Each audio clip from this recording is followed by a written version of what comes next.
At a formal gathering, the prince publicly declared the end of his engagement with Anastasia, drawing the attention of all present. Anastasia stood firm, confused by the sudden announcement.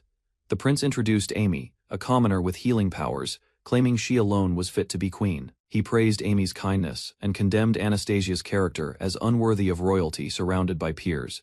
He accused Anastasia of harassing Amy, revealing it to the entire assembly. Cruel words echoed as Anastasia was labeled unworthy, while whispers and stares from the crowd deepened her isolation. Realization dawned on her face, understanding the motive behind the prince's actions as she observed the trembling Amy. Without warning, a mysterious force surged around Anastasia. Energy flared violently, she lost control and was flung through the air, her body thrown across the staircase. A young man, awakened in a distant place, sat up in shock. Within a sparkling school setting, a cheerful girl stood at the center. Gripped by unease as he processed the gravity of his situation, he sat up, identifying himself as an ordinary 8-year-old living in the royal capital of St. Laren. A sudden memory from a previous life surfaced, stirring a wave of confusion and realization. It became clear he had been reborn as a background character in a magical anime game world he once played. Gazing out over the rooftops, Alan realized the future spelled disaster not just for him, but for his mother and everyone in town. Recalling the game's plot, he remembered the moment Anastasia challenged Amy. Anastasia's defeat drove her into hiding, only to be ambushed by bandits before vanishing. Her fall triggered political instability, eventually plunging the kingdom into civil war, overwhelming the weakened royal forces and invading the capital without resistance. Frustrated and overwhelmed, Alan shouted into the air. His mother rushed in, startled by the noise, only to find her son yelling without any clothes on. He quickly smiled, brushing off her concern with an excuse about strange dreams that had felt too real. She gently urged him to get ready for breakfast, unaware of the storm inside him. With renewed resolve, Alan vowed to protect his mother no matter what fate awaited them. Alan acknowledged his memories of a past life but remained firmly tied to his mother and hometown, unwilling to flee. Driven by determination, he resolved to rewrite the future Anastasia's fate, the war. Everything, no matter what it took. At breakfast, he began reflecting aloud on the current state of the world and the events yet to unfold. He recalled the prince's early engagement to Anastasia. Explaining further, he revealed that his motivation came from his older sister. Alan caught sight of Anastasia, the girl whose fate he intended to change. She traveled by carriage, unaware of the significance her presence held for Alan's mission. As their eyes met, he stood firm, determined to face the girl at the center of the tragedy to come. Tension built as the two silently acknowledged each other across the crowd. Carrying resolve in his steps, Alan turned away, silently vowing to rewrite her fate and the world's future.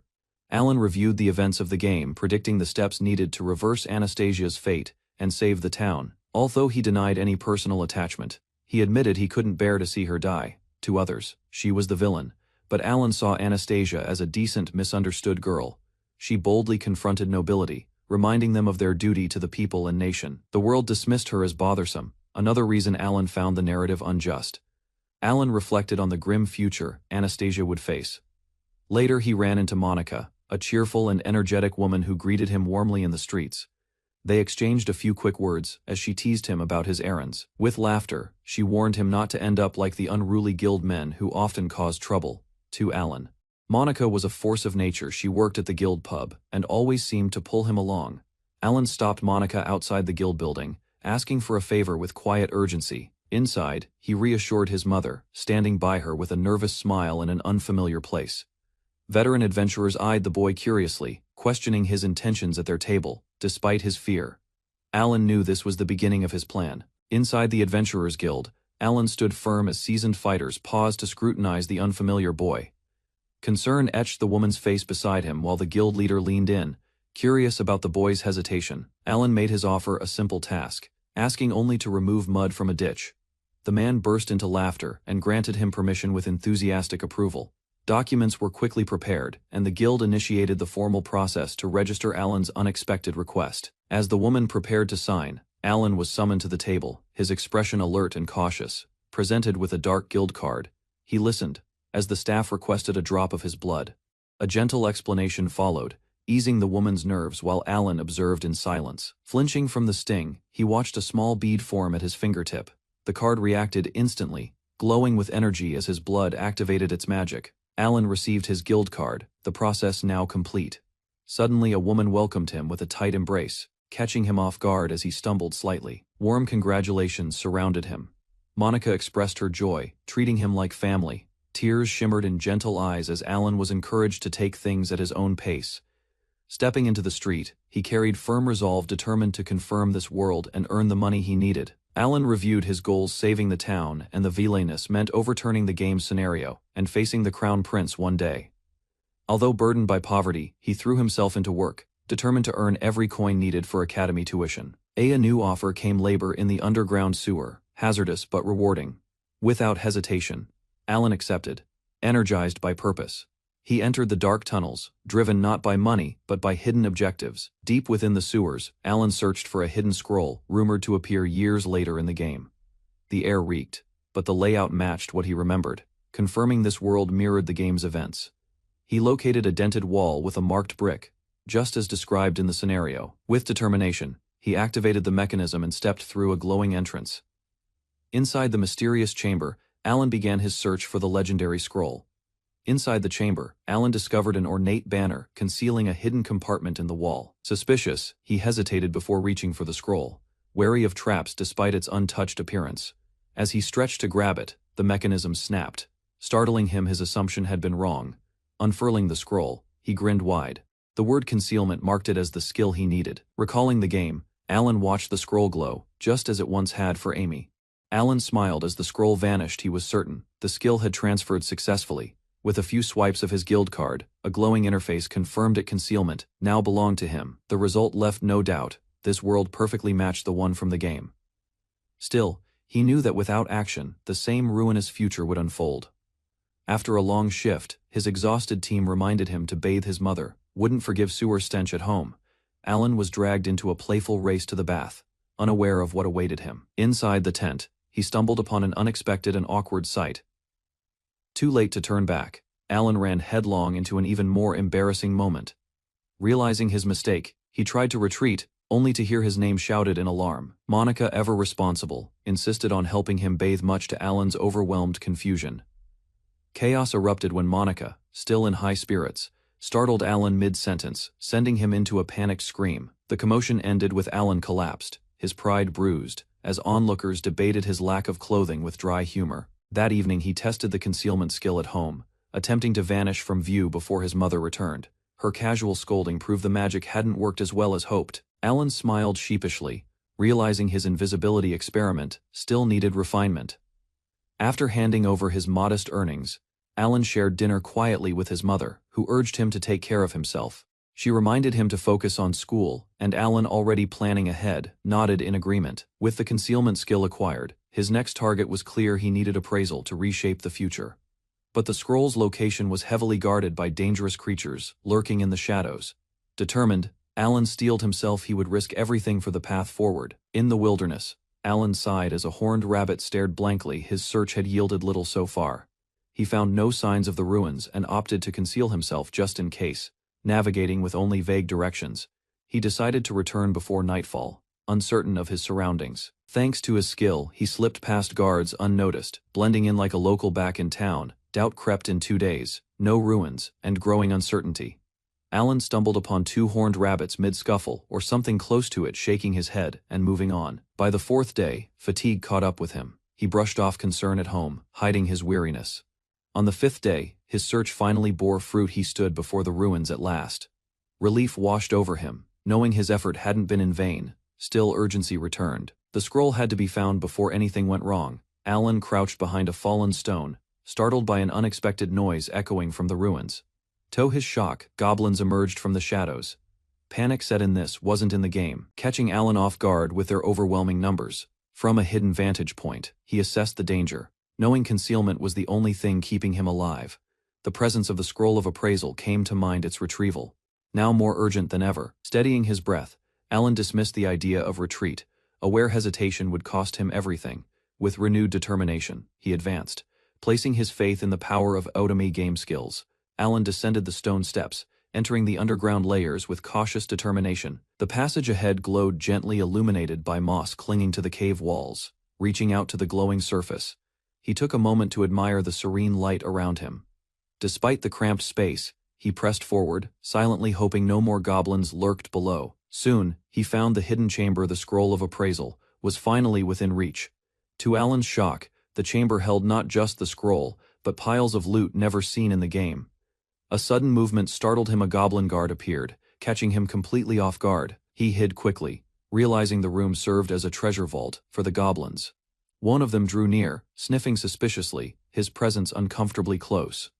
The stench overwhelmed Alan, but he struggled to stay silent and unnoticed. A sudden blow distracted the goblin, giving Alan the moment he needed to escape detection. He collapsed nearby, exhausted but relieved to have made it through unnoticed.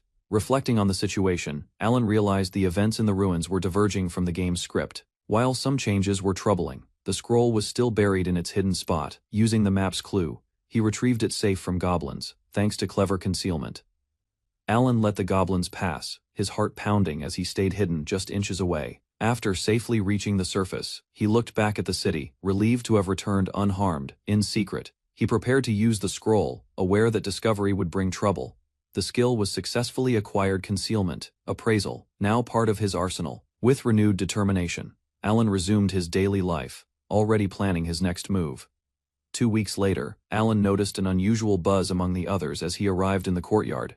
He approached the instructor for answers, sensing something serious had occurred. The man explained they'd discovered a goblin nest in a distant labyrinth and planned to strike.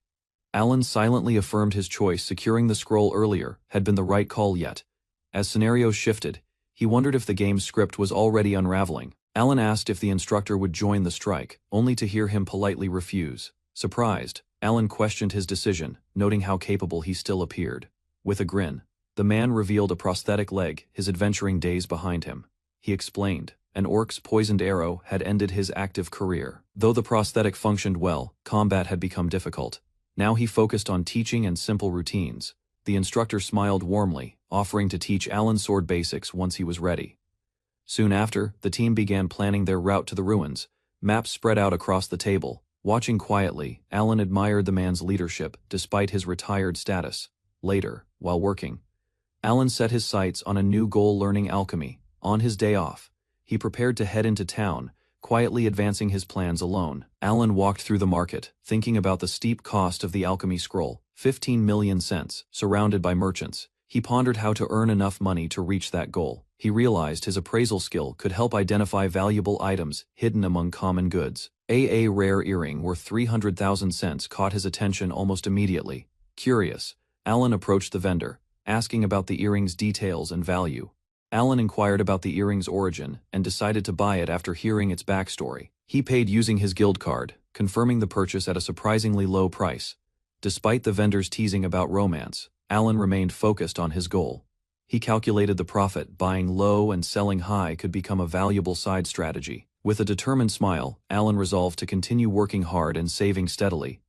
Alan presented the earring and gloves to the instructor, asking for an expert opinion before selling. The man examined them briefly, already intrigued, and offered to call a specialist. The expert confirmed the item's identities: earring of strength and rare fireproof gloves. He warned Alan about the risks of open selling, but offered a fair guild purchase instead. Grateful, Alan agreed, reminded to stay grounded and not let luck turn into greed. Alan made one final request: he wanted to learn how to wield a sword. Training began, but his form was quickly corrected with loud, sharp commands. Drenched in sweat, he pushed through each swing, eager to improve under his mentor's guidance. The instructor emphasized that power alone meant nothing without skill and understanding. He reminded Alan, mastery comes not from the weapon, but from the one who learns to use it. Alan acknowledged the instructor's warning: relying only on cheat skills could cost him everything. With renewed resolve, he was ordered to run 100 laps to build his strength. Despite exhaustion, he kept moving, knowing each step brought him closer to his goal. He collapsed, barely able to breathe, but knew tomorrow's training would be just as tough. In that moment, Alan swore he wouldn't lose. He had too much to protect. Alan continued balancing sword training, manual labor, and appraisal-based earnings, steadily working toward his goal.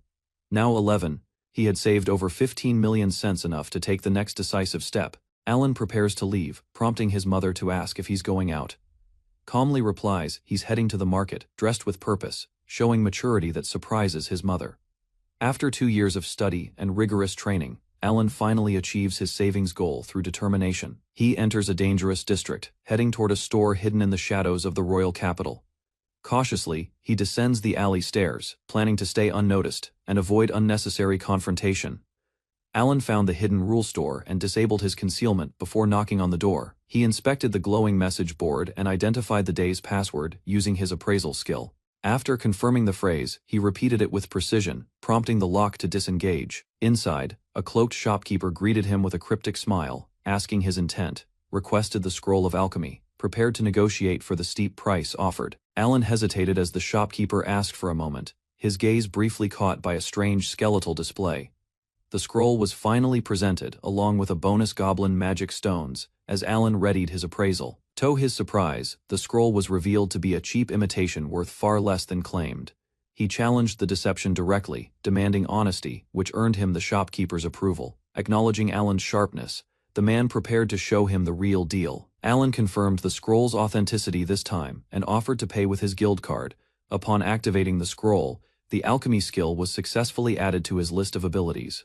While the shopkeeper cackled with amusement, Alan quietly vowed never to return again. Back home, he was greeted by his mother's scolding for arriving so late. As she reminded him about tomorrow, Alan promised to rest early for the big day. The night before the exam, Alan reviewed notes in bed, aware he'd be graduating early at age 11. In the capital, free schools were common, though many skipped middle school altogether. Alan's class studied etiquette, history, and noble crests. As the teacher called him, he followed her to the exam hall. She praised his rare achievement, while Alan promised to give his best. At her signal, the final exam began, timed and intense. Alan breezed through the memorization section, confident in facts he barely connected to real people. Geography proved slightly challenging, leaving him unsure about production stats across regions. He raised his hand and informed the teacher he was finished with the exam. Though only an hour had passed, he insisted on submitting his paper. The teacher panicked at his speed, but Alan remained relaxed, certain of his answers. As Alan exited the room, the teacher told him the results would be announced in a week. 7 days later, she rushed in breathlessly, shouting the outcome with excitement. He had achieved perfect marks in every subject, a feat unheard of for someone his age. Praising his brilliance, the teacher grew emotional, while Alan awkwardly asked her to calm down. Embarrassed, she apologized, and Alan sheepishly admitted to using a few reincarnation advantages. Offered a recommendation for high school, Alan proudly accepted, knowing he had earned it. Despite his excitement, the teacher reminded him he'd still have to wait until age 15. She explained how the system allowed for accelerated learning but wasn't built for such leaps. Alan expressed gratitude as the teacher congratulated him on his early graduation. Surrounded by classmates, Alan admitted his success came from effort and a little reincarnation help. Under a quiet sky, Alan reflected on his middle school graduation. His mother served a modest meal, apologizing for their poverty, but Alan appreciated her presence more than the food. Surprising him, she offered a dismantling knife wrapped in leather. She explained it was a gift to celebrate his graduation and coming of age. Moved, Alan realized the sacrifice behind it, treasuring the knife as her heartfelt support. Tears welled in Alan's eyes, surprising even himself. As his mother comforted him gently, she embraced him, expressing her hopes for his happiness, and reminding him not to overwork himself. Alan promised to cherish the knife she gave him, calling it his treasure. Though she couldn't afford his schooling, he vowed to save up for high school. With quiet strength, he promised to protect her, determined to do everything right. At 12, Alan became an official F-rank adventurer and gained early high school exam eligibility. Suddenly, someone hugged him tightly in excitement, catching him off guard. Monica, beaming with pride, announced his new rank to the entire tavern. While others joked and teased him, Alan insisted he not be treated like a child. A senior reminded him to stay focused. He was good, but still had much to learn. Despite lacking a warrior's divine protection, Alan earned praise for his performance and dedication. Divine protections, blessings from gods, enhanced abilities, or granted special powers in this world. Heroes like the Crown Prince and Amy had powerful protections, while others still stood out with training. Alan lacked such blessings, but pushed himself to overcome this disadvantage through relentless effort. Having built points from years of cleaning, he was one mission away from promotion to E rank. Alan learned his promotion task involved herb collection and hunting horned rabbits, both seemingly simple. He agreed to begin the next day, though warned not to underestimate the creatures. 2 days later, he returned with herbs and magic stones, successfully completing the mission. Thanks to his game knowledge, Alan located the herbs easily in ruins cleared of goblins. Preparing to face the rabbits, he activated his concealment skill and drew his weapon. Alan approached the grazing horned rabbits, blade in hand, preparing to strike. Though they looked harmless, he reminded himself they were destructive pests and apologized quietly. Back at the guild he was praised and promoted to E rank with a proud smile. That night, he used the knife his mother gave him to dress the rabbits grateful. With his new rank, Alan gained the right to travel freely and take longer missions. Alan learned there was only one divine protection available to a villager, hidden deep within the Valley of the Flying Dragon. This divine gift enhanced wind thread magic, crucial for passing the high school's practical exams. With his dismantling knife in hand, Alan declared his next journey ready to face the valley's trial. A furious dragon roared in grief, blaming Amy and her companion for her mate's death. As the dragon lunged, Amy stumbled back, narrowly avoiding the strike. Her partner yelled for her to retreat. He cast a powerful barrier spell, halting the assault and shaking the ground with its impact. Amid the rubble, the two questioned if the threat was truly over. But the dragon's shadow loomed again, proving it was not. Carl stepped forward, shielding Amy and delivering the final blow. Amy wept over the fallen wyvern's child. Carl tried to comfort her. Rewards were granted, but the cost was heavy. Later, Alan rode a cart, tiredly reflecting. The battle had been scripted, part of the game's quest line. He pondered the Wyvern Lord's pain, recognizing the cruelty from its view, an uninvited invasion. As he parted ways, he warned others. The real journey was just beginning. Alan arrived in Friesen, preparing for the long journey through the mountains toward the Dragon Valley. Intent on avoiding conflict, he activated concealment magic to slip past the demons, said to lurk in the region. Exhausted from the climb, he realized he'd underestimated the trek overhead. A dragon suddenly soared past. As he reached the ridge, the breathtaking sight of flying dragons filled the sky before him.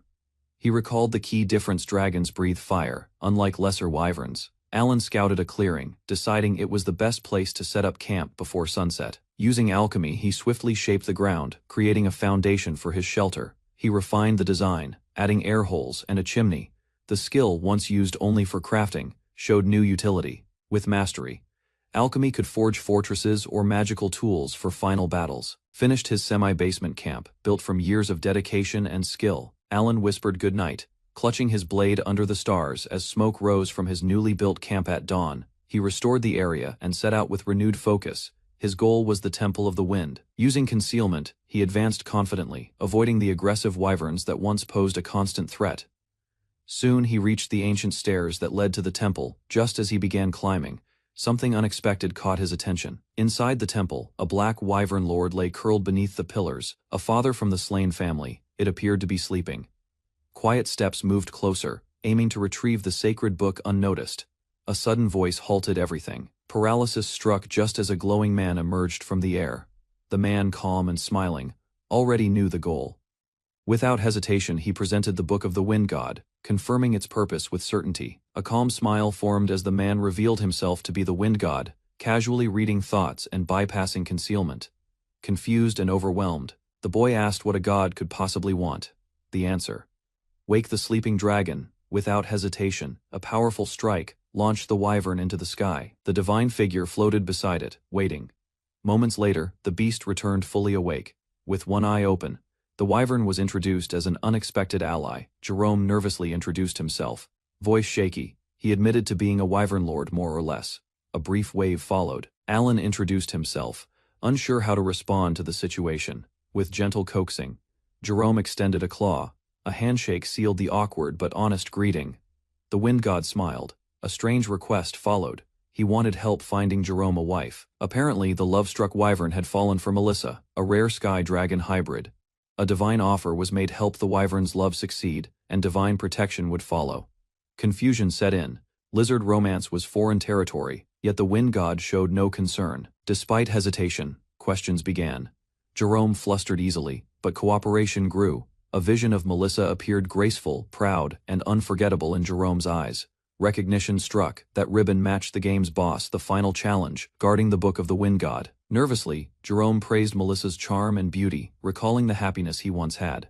Questions followed: her hobbies, interests, but Jerome had never spoken to her. Realization sank in. Admiration from afar wasn't love. He was just a stranger. A plan to start with greetings took shape. Behind a tree, he trembled. Sweat poured as he tried to speak. Step-by-step advice echoed in his mind. All he had to do was introduce himself. Melissa's sharp glare froze him. Questions cut through: who was he, And what did he want? Crushed by her cold stare, he wilted, wings dropped, pride shattered. A gift was the backup plan. Alan suggested meet. Jerome agreed. Seemed reasonable for wyverns. While they waited, the wind god floated casually. Jerome's delay raised concern, but faith in his skills remained. Moments later, he returned. Exhausted but triumphant, he presented the prey in his claws, with the meat offering behind them. Alan suggested a new angle appearance. Fashion might work where words failed. Determined not to give up, Jerome took off, eager for the next plan. A dramatic floral entrance was attempted. Melissa reacted with terror, not flattery. Slumped on the ground, Jerome reconsidered. Maybe flashy wasn't effective after all. Alan proposed a new idea: dress well, not loud. A suit symbolized trust for humans, at least. An idea formed: if suits gained trust, maybe a necktie alone would help. Alan considered crafting one himself. At the center of a drawn circle, he began shaping it using magic. Jerome watched, puzzled but intrigued. Alchemy flared to life. A glow surged as components fused through the activated magic circle. The result shimmered into view. A perfect, crisp necktie appeared on Jerome's chest. Grinning proudly, he thanked Alan. The effort paid off. He finally felt ready. Jerome beamed with gratitude and rushed to show off his new look. In the center of the crowd, Melissa stood surrounded. He shouted her name with urgency. Realizing he didn't know her location, he relied on divine help and launched into flight. Tears welled up as he spotted her.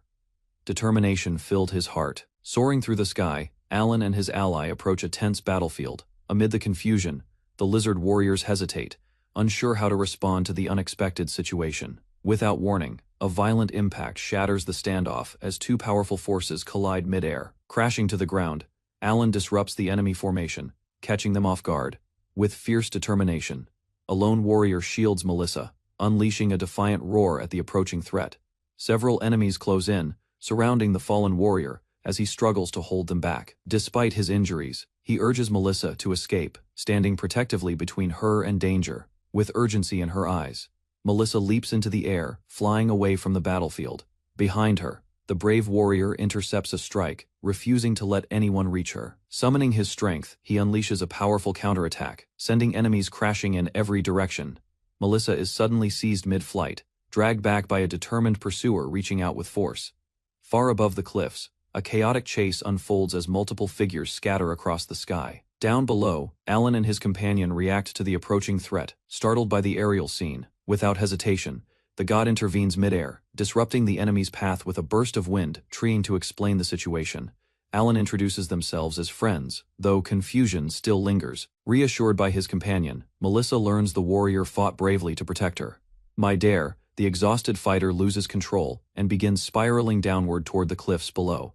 A loud crash follows as his body hits the rocky ground, stirring a cloud of dust. Melissa, caught beneath him, winces in pain as they both struggle to recover. Flustered and embarrassed, he scrambles off her, apologizing with frantic urgency. Melissa, still flustered, expresses her gratitude to Jerome for saving her, addressing him gently. Without hesitation, she leans forward and kisses his cheek, calling him cool with sincere admiration. From a distance, Alan watches their moment unfold, realizing his mission is now complete. A divine voice reaches out, promising Alan the reward he was promised for his efforts. Touched by the gesture, Alan receives the wind god's blessing, watched by those he helped unite.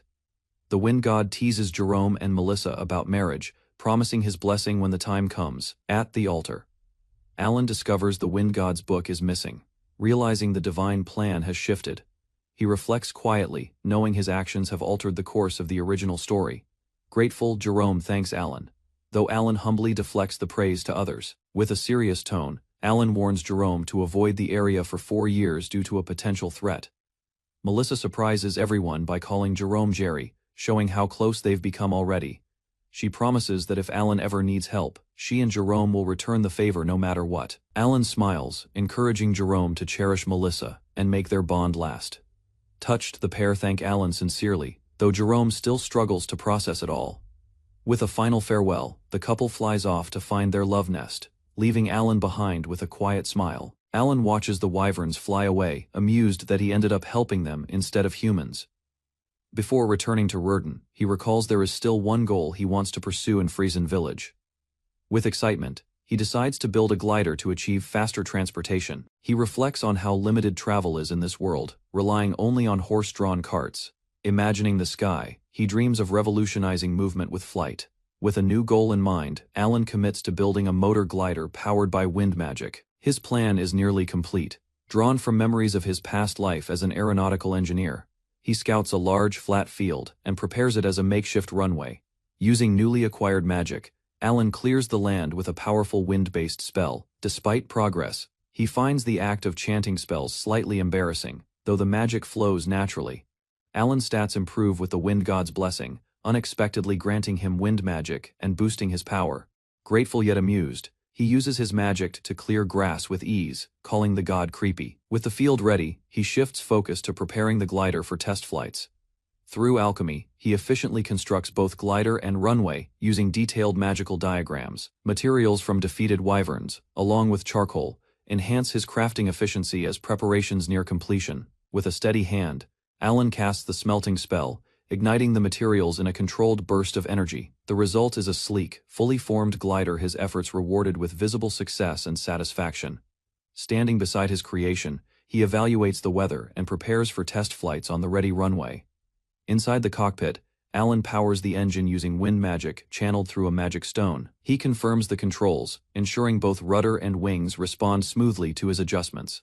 Alan channels wind magic into the glider, carefully increasing its power to avoid instability. He struggles to balance the output but refuses to stop the launch sequence. With rising speed and determination, Alan finally achieves liftoff and soars skyward. Alan launched his glider into the sky. A grin spread across his face as it soared successfully over the valley. He scanned the landscape below and adjusted the direction, following the route toward Werden. The village passed beneath him, the buildings and roads clear from above, as he maintained steady flight. A brief thought of forgotten chores surfaced, but the thrill of flying after so long overpowered it. Her eyes widened as she spotted Alan soaring above the trees, while enjoying tea in the garden. Anastasia paused, raising her finger toward the sky. Margaret turned her head, curious. A mysterious shape glided silently above the forest, its wings still but steady. Anastasia suggested it could be a wyvern, and calmly decided it should be reported to the castle. Meanwhile, Alan soared confidently above the clouds, the capital's skyline finally appearing on the horizon. What once took days by carriage, he now completed in mere hours. From above, Alan surveyed the royal capital. No rivers or open fields offered a clear landing spot. Weighing his options, he considered the dangers of crashing into a meadow until a shimmering lake came into view. With urgency in his grip, he braced himself and committed to the descent. His plan was precise: approach the lake's edge and slow down just before touching the water.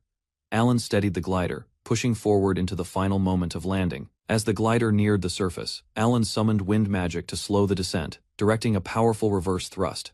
A rush of wind tore through the lake's edge. As the craft cut through the air in a final desperate approach, the glider slammed into the water, splashing wildly. Moments later, Alan surfaced, gasping for breath as debris floated nearby. Exhausted but safe, he sat beneath a tree, relieved his vital belongings had survived the crash. Alan watched the shattered remains of his glider dissolve in the lake, a quiet realization dawning. Despite the success of his flight, he counted the cost-precious wyvern materials gone with a single crash. At the guild, drenched and weary, Alan ran into familiar faces and offered a half-hearted excuse for his soaked clothes. Rudolph greeted him warmly, though his lecture came sharp and unexpected, mistaking him for the cause, while Alan tried to hold back a laugh, brushing off the teasing remarks about age and modesty from the guild members. Under the magical shower, he reflected on the comforts of this game world clean water. As he rinsed off, Alan planned his next steps: sell the items, change clothes, and return home. Later that evening, he recounted the journey over dinner, marking the end of his first expedition. Though his body rested in bed, something lingered, an unresolved feeling that the story wasn't quite over yet. Sitting by the canal, Alan mulled over his journey, acknowledging the missteps that marred his return from Friesen. Poor planning led to the glider's crash, no landing site, and no room for error. Reflecting further, he realized how much his child's body had dulled his judgment compared to his previous adult life. Clarity emerged from the water's stillness. He'd need constant self-awareness moving forward. Despite the failures, his design wasn't flawed, just the piloting. Lessons had been learned. Managing a glider with magic proved more complex than expected. At his desk, he sketched a new idea. A vertical takeoff and landing craft would eliminate the need for long runways. Multitasking remained impossible with his current limits. He'd need something extra. A rare item surfaced in his thoughts, one capable of simultaneous casting the scroll of multiple chanting. Though the scroll rested in a difficult location, he was determined. Preparations had to begin. With a commanding gesture, Alan activated his magic, shaping materials with precision for his next design. Before him stood a refined aircraft, sleek, compact and tailored. While not a VTOL, it was built for a single mission. Fingers tightened around the controls. As the glider began its run across the field, wheels lifted from the ground, speed surged, air bit against his flight suit. Eyes forward, focus sharp, he soared skyward, once more determined, prepared.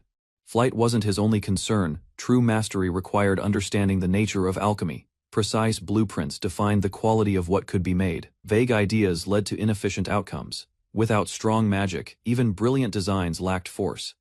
Amy succeeded due to her protagonist-level powers. He had no such luxury. Material cost was another wall. Without enough resources, even basic crafting was nearly impossible. Thankfully, substitutions were possible. Rare wyvern parts could be swapped with cheaper alternatives. Alan spotted a towering structure rising into the sky, the legendary Tower of the Sage ahead. A small aircraft approached the towering structure, piercing the clouds, known as the Sage's Tower. It stretched over 300 floors into the sky. To reach the summit, the pilot had to ascend in spirals, navigating each loop with precision. Flying above the stratus clouds, he calculated his altitude near 2,000 meters. Near the top, no resistance came from the tower as he closed in. He prepared to reach the highest floor of the Sage's Tower. With urgency, he dismantled the wind magic engine midair and launched himself from the aircraft. Descending freely, he drifted above the tower while preparing to summon magic through his focused mana. A burst of energy activated the parachute, stabilizing his fall as wind magic surged. His timing precise. The impact hit the tower's top section in a controlled explosion. He landed safely and quickly began storing away his deployed gear. Swinging from a rope, he steadied himself against the tower's outer wall, catching his breath midair.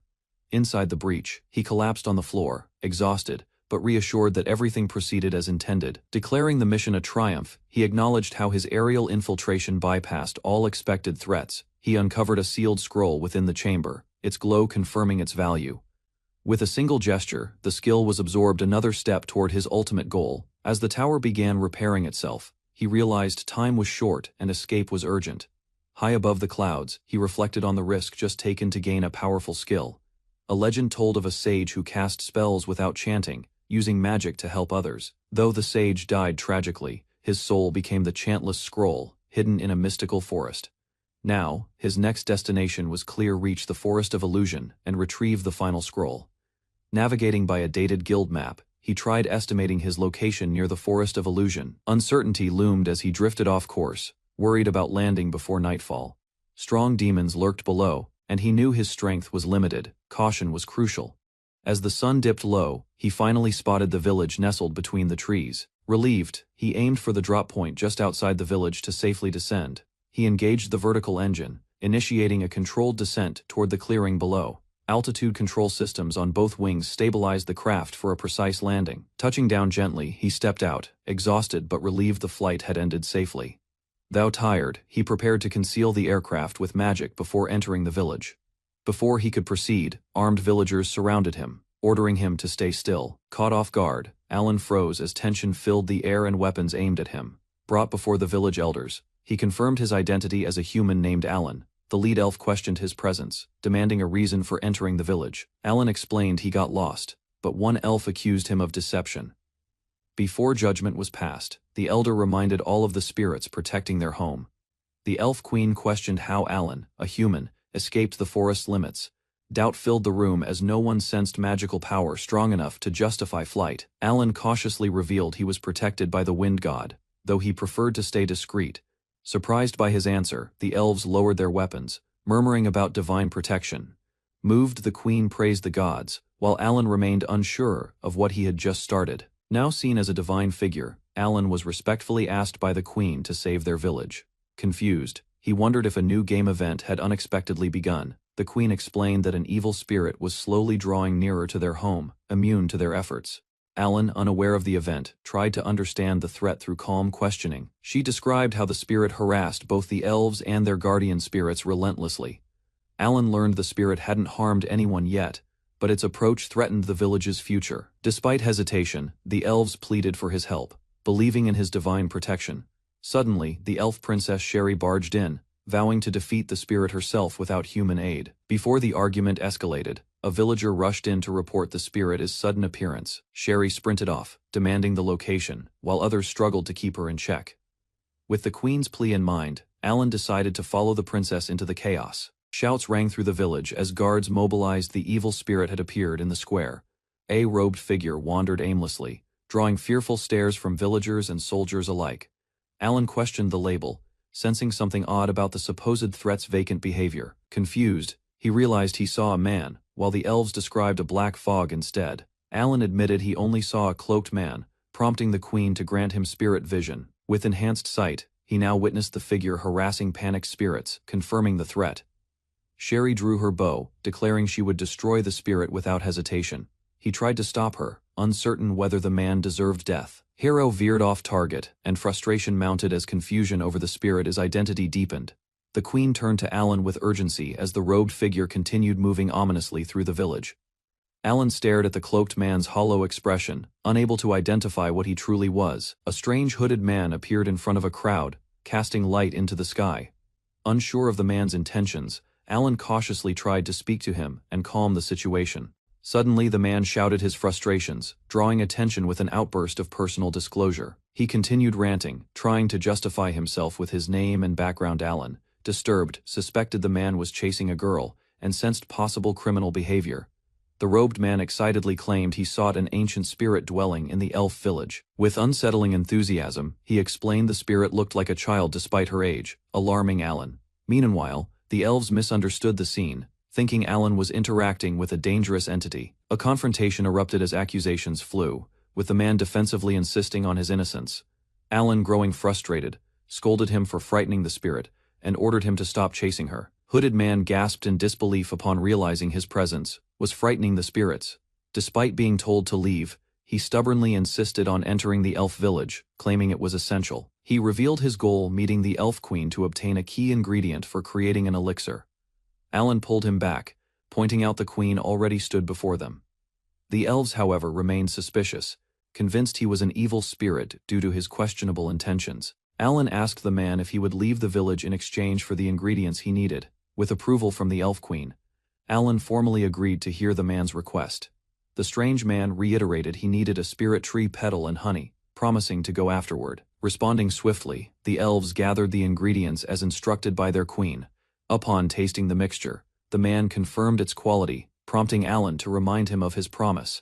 Grateful beyond words, the robed man promised Alan he would never forget the kindness shown. Meanwhile, the elves celebrated Alan, praising him as a divine figure sent by the gods. Among them, a Sundaware elf reluctantly acknowledged Alan's efforts, though tried to mask her approval. The villagers invited Alan to stay for the night, offering him a place to rest. Later, he soaked in the hot spring, surprised by the unexpected luxury of the elf village. Alan began to reflect, realizing he hadn't anticipated everything that occurred during the day. Unexpectedly, a muscular elf entered the bath and offered to wash Alan's back, catching him off guard. As the situation escalated awkwardly, Alan nervously declined. Questioning the randomness of this Otomike event, noise from outside interrupted the moment, drawing attention from others in the village. The elf queen joyfully announced the birth of the spirit of light, leaving Alan astonished once more. Children watched in wonder as glowing spirits danced through the air, one identified as the spirit of light. The elf queen marveled at the phenomenon, noting it hadn't occurred in 800 years.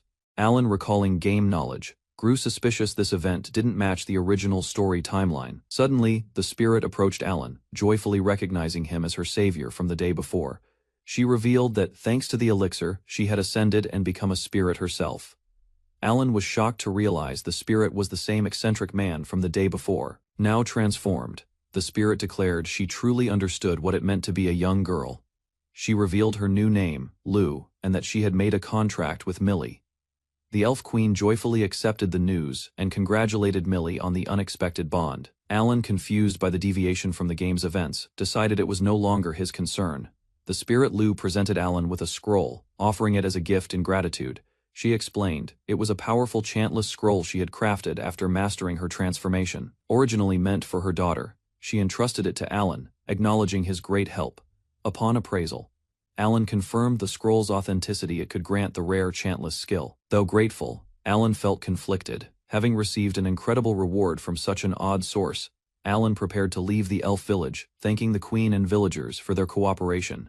Nearby, the elf princess questioned the flying machine's ability, clearly skeptical of its function. Before his departure, the elf queen approached Alan with something in her hands. She presented a handmade amulet, a token of gratitude, and a symbol of their bond. As final preparations were made, villagers stepped back cautiously, watching the aircraft come to life. The aircraft lifted off the ground with force, startling the gathered elves as it took flight. Alan shouted his thanks and farewell, promising to return while the villagers watched in awe. Ivrion looked skyward, their expressions a mix of surprise, admiration, and quiet farewell. From above, Lou waved goodbye, her voice carrying a promise of reunion as Alan departed. Back home, Alan reviewed his progress. Satisfied that Phase 1 of his mission was complete, Alan resolved to increase his strength, knowing power would be essential to win upcoming duels. Back at the guild, his companions offered encouragement, some teasing, others giving sincere warnings. One man, standing like a mentor, reminded Alan not to act recklessly and dishonor his mother. Suddenly, Monica rushed in, embracing Alan with overwhelming enthusiasm as others laughed and watched. Caught off guard, Alan struggled to push her back, embarrassed by her affectionate ambush. Monica warned Alan not to overwork himself, expressing concern for his safety. She quickly shifted tone, sending him off with an enthusiastic strike and encouragement. Later, Alan informed his mother about his mission and received a gentle embrace in return. Filled with resolve, he silently vowed to protect her from the events ahead. An old merchant presents a rare item, elf-made honey, his eyes gleaming with pride. Inside, a quiet shop, Alan negotiates a deal, offering 2 million for 3 jars, handing over payment. Alan requests more, knowing the supply is difficult to secure. He then asks about magic bags, hoping to find one with vast storage capacity. The merchant laughs, explaining such powerful items exist, but are nearly priceless and unseen. Alan agrees to return, amused by the merchant's eagerness and cryptic humor. Days later, he arrives in the village of Struzen, prepared to hunt goblins for a commission. The village chief greets him warmly, explaining how rare visitors have become in recent months. While calculating his expenses, Alan realizes the poor profit margin of exterminating goblins. Despite low rewards and dangerous risks, he resolves to face the threat head-on. At dawn, Alan steps into the forest near Struzen, confidently gripping his makeshift AK-47. Though crafted from cheap parts, the weapon mimics a Kalashnikov well enough for battle. Intent on training, he roams the woods where goblins emerge from a hidden labyrinth. Using concealment magic, he hides and prepares to shoot, keeping a careful distance. His shot lands, he watches the goblin collapse, uncertain if it was a clean hit. Cautiously, Alan approaches the fallen goblin, scanning for signs of life. He confirms one bullet struck the chest and retrieves the embedded magic stone. Relieved by his success, he grins, knowing his wind magic-powered rifle is effective. To avoid attracting demons, he disposes of the goblin's body in a smelting pit. Remembering his childhood fears, he reflects armed with this rifle. Even illusions feel conquerable. Alan reports his success, presenting 12 goblin magic stones to claim his reward. After verifying the kill count with his guild card, the chief confirms the payment. He chooses to remain in the village for a while, eating, resting, and preparing. Before leaving, Alan confirms his next goal, entering the labyrinth directly. A week of fruitless hunting convinces him it's time to face the dungeon ahead. Alan stands before the ancient entrance, ready to confront the infamous goblin's labyrinth. Though the dungeon wasn't essential in the original game, he chooses to dive in anyway. Legends speak of a labyrinth core guarded by powerful bosses, though its existence is uncertain. With demons being both dangerous and valuable, complete destruction isn't always the goal.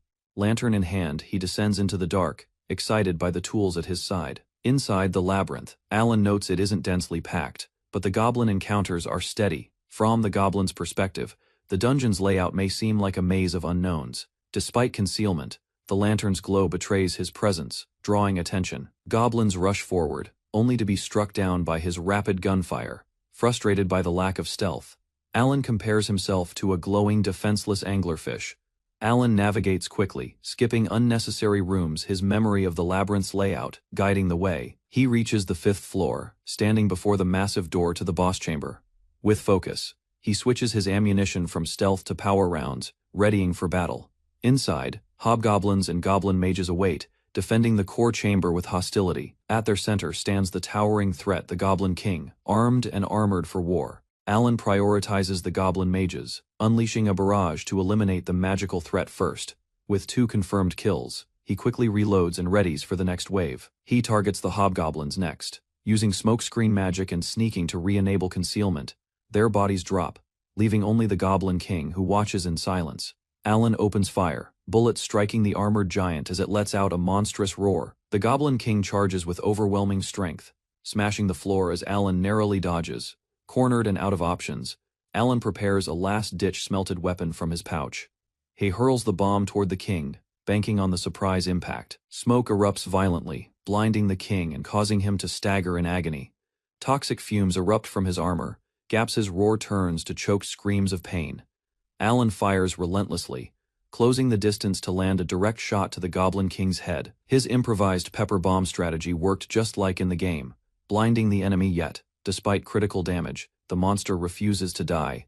Staggering with immense vitality, unable to pierce its skin, Alan chants Windcutter while gripping his blade tightly. With the battle over, he sighs, collecting the magic stones will be exhausting work.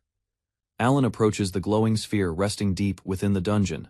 The core of the labyrinth, legends say that destroying it will bring the entire dungeon to an end. Raising his hand, he reaches out without hesitation, drawn by curiosity and duty. With a single touch, the space distorts, sending him back to the entrance, smiling with relief.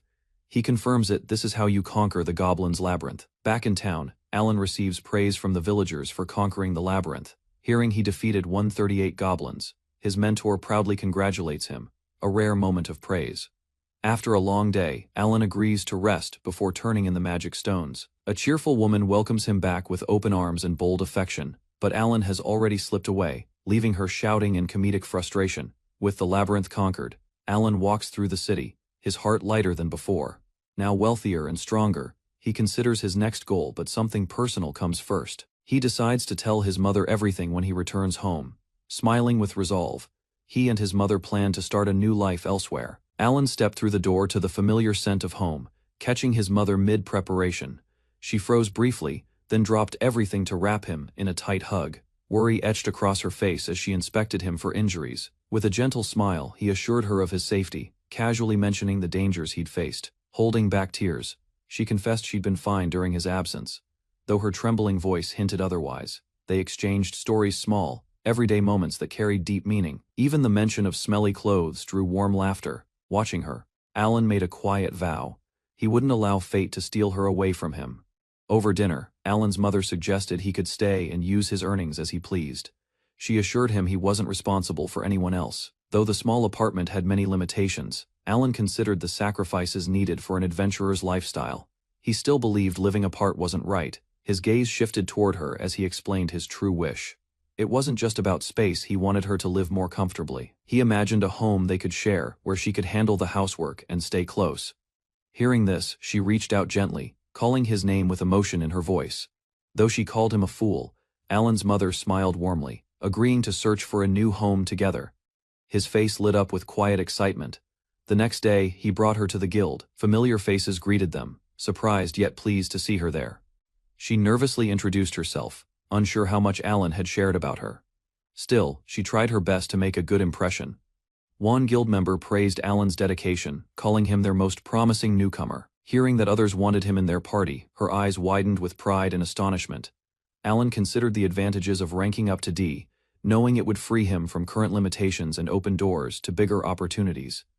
As discussions shifted toward housing, he mentally weighed his future plans, brushing off party invitations until the right time. Concerned for safety, his mother voiced doubts about living near the guild. Alan acknowledged the risks but pressed for help finding a safer place.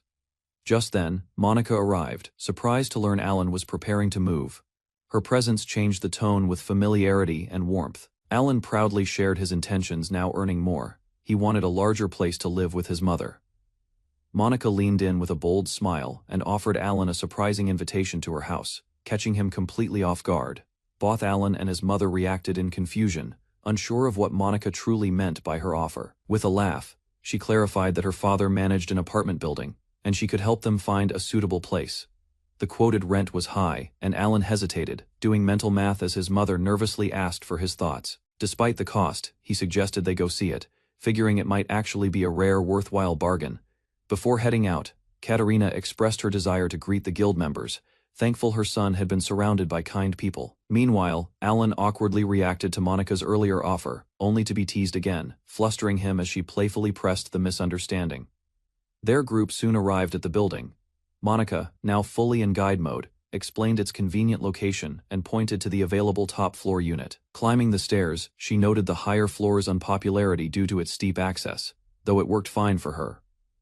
Inside, Alan stood in awe. The room was far larger than expected, and his mother wondered if it was too much for them. Alan explored the upper level of the unit, considering whether to claim the lofted space as his bedroom, while his mother doubted she could manage the climb. Looking out from the window, he was captivated by the clear view of the distant castle rising above the town. With determination in his eyes, he whispered to himself the goal was close, he just needed to push a little further. Katerina expressed surprise at the affordable rent, and Alan addressed Monica with a mix of gratitude and uncertainty. Monica smiled warmly, believing in his potential and calling it a worthwhile investment in someone with a bright future. Alan turned to his mother for confirmation. Seeing her uncertain, he confidently declared they'd take the room as long as she liked it too. Monica assured them it was fine, joking that Alan could repay her once he became a better man, prompting a smile from Katerina. Their house hunting journey came to a swift end. The very first property had everything they needed. Back at the guild, Alan reported their decision to stay under Monica's care, earning a nod of approval. His guildmates were pleased. Alan admitted it was far nicer than the home they had before. Alan's guildmates admired how far he'd come, surprised he was already providing a new home for his mother. When asked about moving out, he casually answered, starting now, prompting amused disbelief and support from those around him. One guild member raised his voice to rally the others, proudly announcing Alan's big step, moving out with his mom. Though Alan tried to object, the others insisted on helping, touched by his devotion. Banter filled the room, making it clear they cared deeply. Friendly jabs continued as the men argued over tasks, eager to lend a hand in their own chaotic way. Alan asked his mom what to do, overwhelmed by everyone's support. Monica gently reassured them, calling Alan like a son to the whole guild. Katerina reminded Alan to treasure such kindness, recognizing how fortunate he was to have such wonderful people around him. While guildmates bickered over who was too drunk to help, Alan smiled to himself. Their antics made him feel strangely warm inside. She wiped her tears, touched by their generosity. Alan stood by, a bit panicked at her emotional response. Later, the guild members helped move furniture into the new home, despite bumps, narrow spaces, and minor complaints. A line of guild members marched through town carrying furniture, drawing curious stares. Alan wiped his brow as the last load arrived. Inside, the space still felt roomy, despite being furnished. The simplicity of their old life made the move feel surprisingly light, with the job done. One guildmate raised a cheer and declared it was time for a banquet to celebrate. Katerina and Alan looked puzzled, but were told it was tradition. Any reason to drink was reason enough. Grateful, Katerina addressed the adventurers sincerely, thanking them for all their help that day. Katerina stood before the gathered guild, expressing heartfelt gratitude for their kindness and support toward her son, smiling proudly. Monica listened as thanks extended to everyone from the porters to those who helped them settle in. Her speech began to stretch, prompting Alan to quietly plead for brevity, while the others chuckled. Raising a glass, she toasted to their future, wishing everyone happiness and luck in their endeavors. Just before things dispersed, she turned to Alan and reminded him she was off to greet more guests, leaving him smiling beside her. Morning light filled the room as Katerina swept the floor. Nearby, Alan watched quietly, vowing to make their new life even better. His thoughts reached beyond just family. He wanted to protect this peaceful life for Monica, the guild, and everyone who had supported him. While others drank and laughed, Alan calmly sipped fruit juice, eyes set on one goal: breaking the fate that once seemed inevitable. Teasing quickly followed. The guild couldn't help but joke about his beautiful mother, sending him into flustered denial. Thankfully, Master Rudolph stepped in, silencing the crowd with a single firm command. With a fierce glare, Rudolph slammed his mug down, declaring he'd be the only one allowed to make a move. The rest were to back off. Katerina laughed politely. While others protested, Alan couldn't believe his mentor was joining the competition for his mother's affection. Jaw clenched, he withdrew his earlier approval, muttering that exceptions must be made, especially when it came to his master. Later, alone in the forest, he tested his equipment under peaceful skies, letting out a long breath. Careful observation showed good penetration. Still, he needed better rounds for the plan he had in mind. Steam rose from the tub as Alan soaked, muscles sore after days of preparation. Nearby, two rifles leaned against the wall, one full size, the other compact. He'd smelted FMJ rounds for both. As he relaxed, a teasing voice interrupted. Katerina joked about joining him, prompting a deadpan refusal. Soon after, a towering armored figure collapsed. Holes pierced through its helmet. The bullets had done their job. Enemies never seemed to stop, but this dungeon made for perfect grinding. He kept pushing through, week after week. With over 100 laps completed, Alan had gathered magic stones for the guild and strengthened his resolve even more. Alan handed over a beer in thanks while being advised to review his status.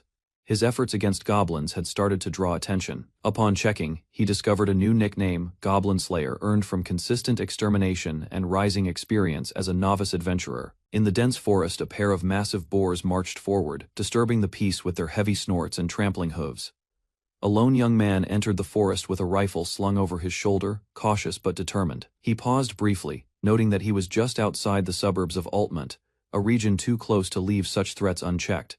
The boars weren't just dangerous, they were resources. Their bodies mapped and labeled, were vital for meat and supplies. Sitting beside a downed creature, he reflected on the task ahead. Orcs emerged endlessly from a labyrinth deep within, and he had no choice but to confront it. Alan confirmed his earlier assumption: the hollow point bullets worked as intended. Every successful hunt not only provided materials, but also progressed his guild standing. These bullets, known for expanding on impact, were familiar to him from another life. Against stronger foes, he planned to rely on FMJ and Kalash rounds, while continuing to use smaller calibers for standard threats. He studied each type's role with care. As night fell, Alan reviewed his results. Tomorrow he would enter the Great Labyrinth fully prepared. Before resting, he enjoyed a rich dish of braised orc shank, savoring both victory and the spoils of his strategy. Alan gave thanks, but remained cautious about unfamiliar food. New worlds often carried unseen risks, even in their cuisine. Surprisingly, the orc meat exceeded expectations. Though rougher than pork, its flavor and texture held depth, especially around the skin and bones. The following morning, Alan gazed at the sky above the village. Thoughts of home surfaced. He hoped to share this place with his mother one day. Inside the labyrinth, he advanced using concealment tactics. Mid-bosses guarded each floor, but his methods proved effective. After battle, Alan harvested what he could. With limited space, he prioritized collecting magic stones already used to the routine of survival. At the heart of the labyrinth, the Orc King loomed, surrounded by all the mid-bosses Alan had fought before. Its presence radiated menace and reminded Alan of its savory meat. Without hesitation, Alan took aim. His plan was simple: eliminate isolated healers and support units quickly to weaken the formation. Targeted strikes landed with precision. Mages and priests fell, followed by a smoke-screen retreat. Even the orc general took significant damage during the push. Suddenly, the enemy responded fiercely. A sweeping counterattack forced Alan to dive for cover. The general unleashed a burst of magic beyond expectation, revealing hidden strength Alan hadn't anticipated. Alan assessed the battlefield. The Orc King's regeneration ability made things difficult, and its massive health pool demanded a strategy beyond brute force. Without wasting time, he launched another smokescreen. The same evasive tactics that had brought him this far would have to carry him forward again. The enemies anticipated his usual flanking maneuver and tightened into a defensive formation. He took a different angle and unleashed a blinding chili pepper extract, targeting their vision with practiced precision. Caught off guard, the orcs panicked.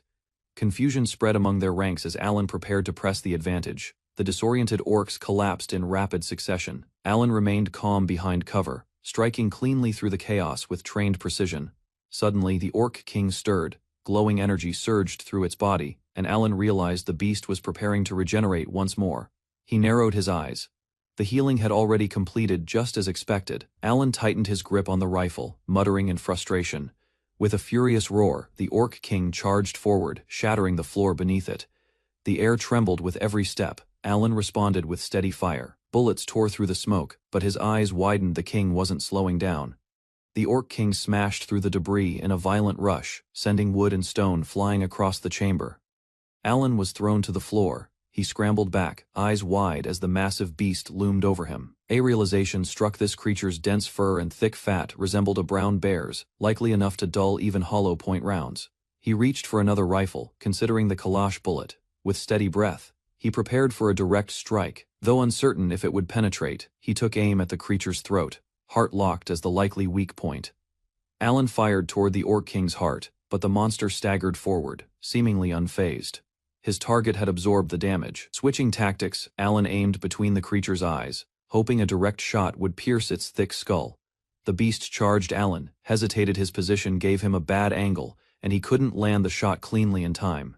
The impact threw him across the floor. Pain shot through his body as the Orc King continued its relentless advance. Rising slowly, Alan clenched his jaw. It was clear this wouldn't be a quick fight. He had to endure a drawn-out battle. Alan steadied his breathing, considering his next move. The idea of crafting slug rounds crossed his mind, but something felt off. To his surprise, the Orc King had collapsed. Alan approached cautiously, puzzled by the sudden stillness.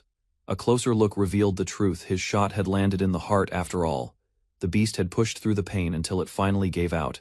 Even with a mortal wound, the king had managed to launch one last charge. Alan couldn't help but admire its strength. With little space left, he packed what meat he could. This victory deserved to be tasted.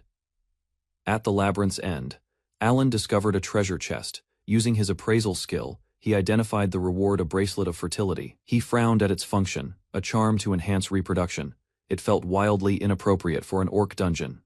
With the Orc King defeated, Alan completed the first round of the Great Labyrinth.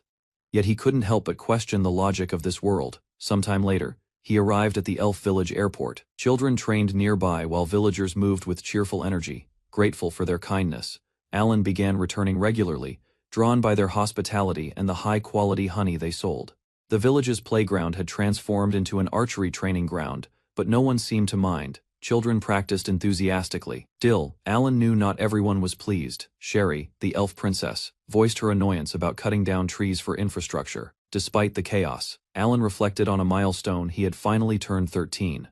The moment passed quietly amid the shouting. His efforts had paid off. He earned the Orc Slayer achievement, rising to rank D and level 23, a respectable growth from repeated dungeon runs. Back at the airstrip, the Elven Queen greeted him kindly. As usual, the honey he requested was prepared, and the villagers supported him warmly. Aslan expressed his gratitude. The villagers reminded him of his role in saving them. Their warmth left little room for formal thanks. Even when the Elf Queen offered to waive his payment, Alan insisted on fair trade. With his level rising more slowly now, Alan decided it was time to face more difficult labyrinths. Rumors of a new challenge had reached him. He announced his destination: the Labyrinth of the Wind Mountain. The journey would test all his skills. There, a blizzard phoenix awaited. Stronger than any foe he'd faced, it marked the beginning of a truly dangerous stage in his adventure. The Elf Queen asked if his destination was dangerous. Alan gave a reassuring nod, promising not to overexert himself. He showed her the amulet she once gifted him. She smiled warmly, touched that he still wore it.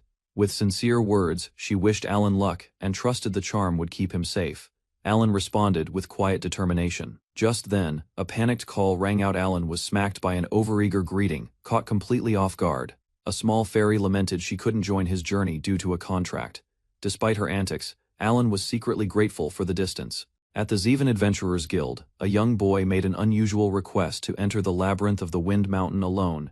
Introducing himself as Alan, a 13-year-old D-rank adventurer, he remained calm despite their skepticism. His serious gaze showed quiet resolve. Before proceeding, the rules were outlined. Any unregistered entry or removal of items from the labyrinth would be treated as a criminal act. Once cleared, Alan accepted the warning to stay on the first floor and accepted the permit with gratitude. Though surrounded by elite adventurers, the lone boy stood firm, aware of how others saw him, yet unfazed by doubt. Before him stood the towering labyrinth of the Wind Mountain. Although it held only 8 known levels, legend spoke of 30. Alan advanced with purpose, undeterred by its reputation. His plan was clear: conquer each floor repeatedly, until he entered the academy. Suddenly, giant vampire bats emerged from the shadows, wings slicing through the air as they dove toward him. With swift reflexes, he raised his weapon and fired. The creatures fell instantly, their threat neutralized by overwhelming force. His gun, a magic replica of the Saiga 12 shotgun, delivered power unmatched by conventional means, crafted for battles like this. Blown away by the results, Alan admired the sheer destructive power of his shotgun. The sight wasn't elegant, but it was effective. With Saiga in hand, he advanced effortlessly through the labyrinth, surpassing veteran adventurers and reaching level 28 without pause. The floating islets presented a magical puzzle, hitting small targets with wind magic to teleport forward. However, the sequence mattered. A single mistake would send him to the entrance or into the abyss, with success determined by chance. As flying enemies attacked from above, Alan held his ground, relying on both his weapon and prior knowledge to survive. Rather than follow the main route, Alan chose a hidden path, stepping off course to seek something others might miss. He recalled that a secret room could be found below the islet, accessible by navigating its side correctly in-game. With each step, Alan charged his special ability, Smelt, preparing to forge or enhance equipment using accumulated energy. Inside the chamber, he discovered a rare treasure, 2 substitute rings, capable of reviving the wearer once after death. Knowing their in-game roles, Alan took both without hesitation, planning to equip one immediately and save the other for later. Standing before the final door, Alan prepared himself. With a substitute ring equipped, he had no reason to stall any longer. Inside the dark chamber, he faced the last guardian of the labyrinth, a towering figure waiting in silence. The enemy revealed itself as the Blizzard Phoenix, a powerful creature of ice and flight. Without warning, the beast launched its assault, sending freezing winds and shimmering feathers crashing forward. Anticipating the ambush, Alan activated a protective barrier through his smelted shield, ready for the decisive clash just as the game had taught him. Dodging the first strike, Alan kept his distance. He knew that surviving the opening attack was key to the fight. From there, he unleashed a rapid combination of concealment and gunfire, attempting to wear the Phoenix down with precision shots. However, the enemy adapted. It evaded his bullets and retaliated with freezing winds and ice arrows, threatening to overwhelm his defenses. Thinking quickly, Alan conjured a boulder to shield himself, buying precious seconds against the relentless assault. He paused to reassess, planning to weaken the Phoenix from afar until it fell within range of Saiga's decisive shot. Alan understood the rhythm. His only option was to trade blows from afar in a drawn-out skirmish of hit and run. He swiftly evaded incoming strikes, generating another boulder for cover before sliding behind it to avoid the ice barrage. Using the boulder as a shield, he waited patiently for the blizzard to subside, conserving energy and assessing the enemy's movement. Once the assault paused, Alan resumed the cycle attack, concealment, retreat, then new shelter. Each action timed with practiced precision. Just as he neared his opportunity, the Phoenix shifted tactics, unleashing a freezing storm that engulfed everything in its path. Seeing the Blizzard Phoenix plummet, Alan seized the chance. He rushed forward, ready to deliver a final, close-range shot, but as he sprinted, his footing gave out. The slick, icy ground caused him to slip uncontrollably. Panic set in. He shouted in vain. Realizing he couldn't stop in time, the falling beast hurtled toward him. With a violent crash, the Phoenix slammed into the ground just inches away, throwing up ice and debris. Alan landed hard but unharmed. The Phoenix was down, motionless. He caught his breath, aware how narrowly he'd escaped death. Knowing the danger wasn't over, Alan prepared to end the fight properly before the Phoenix could recover its strength. He approached the fallen creature, shivering as he examined its body. The intense cold seeped through the feathers and ground. To his surprise, the feathers didn't melt when removed. Carefully, he began collecting the tail and wing feathers one by one. Inside the treasure room, Alan found light bones worth harvesting and a sealed chest waiting to be opened. Though the legendary sword drew attention, it was the strange device tucked in the corner, the magic stone synthesizer, that truly intrigued him. Alan examined the small magic stones, intrigued by the synthesizer's ability to combine them into larger, more powerful forms. A visual explanation revealed the value in merging 16 small stones could create one rare high-grade gem worth far more. Realizing the profit margin, he devised a plan. Repeating dungeon runs and using synthesis would steadily increase his wealth. For now, he chose to remain low-key. Farming resources quietly, he vowed to hide the extent of his progress. Back in town, Alan blended in, easily returning to menial chores, all while hiding the strength he had just proven underground. Though he continued doing part-time work, Alan confirmed he would soon enroll in high school, balancing both paths carefully. He mentioned his recent promotion to D rank, noting it aligned with finally attending formal classes. Inside, his mentor encouraged him to complete a request that would push him to C rank, particularly to avoid being underestimated at school. Alan didn't seem concerned about ranks, but his master insisted the difference mattered for eligibility and reputation. Seeing through Alan's evasiveness, the mentor gently insisted he clearly knew the boy was hiding much more than he admitted.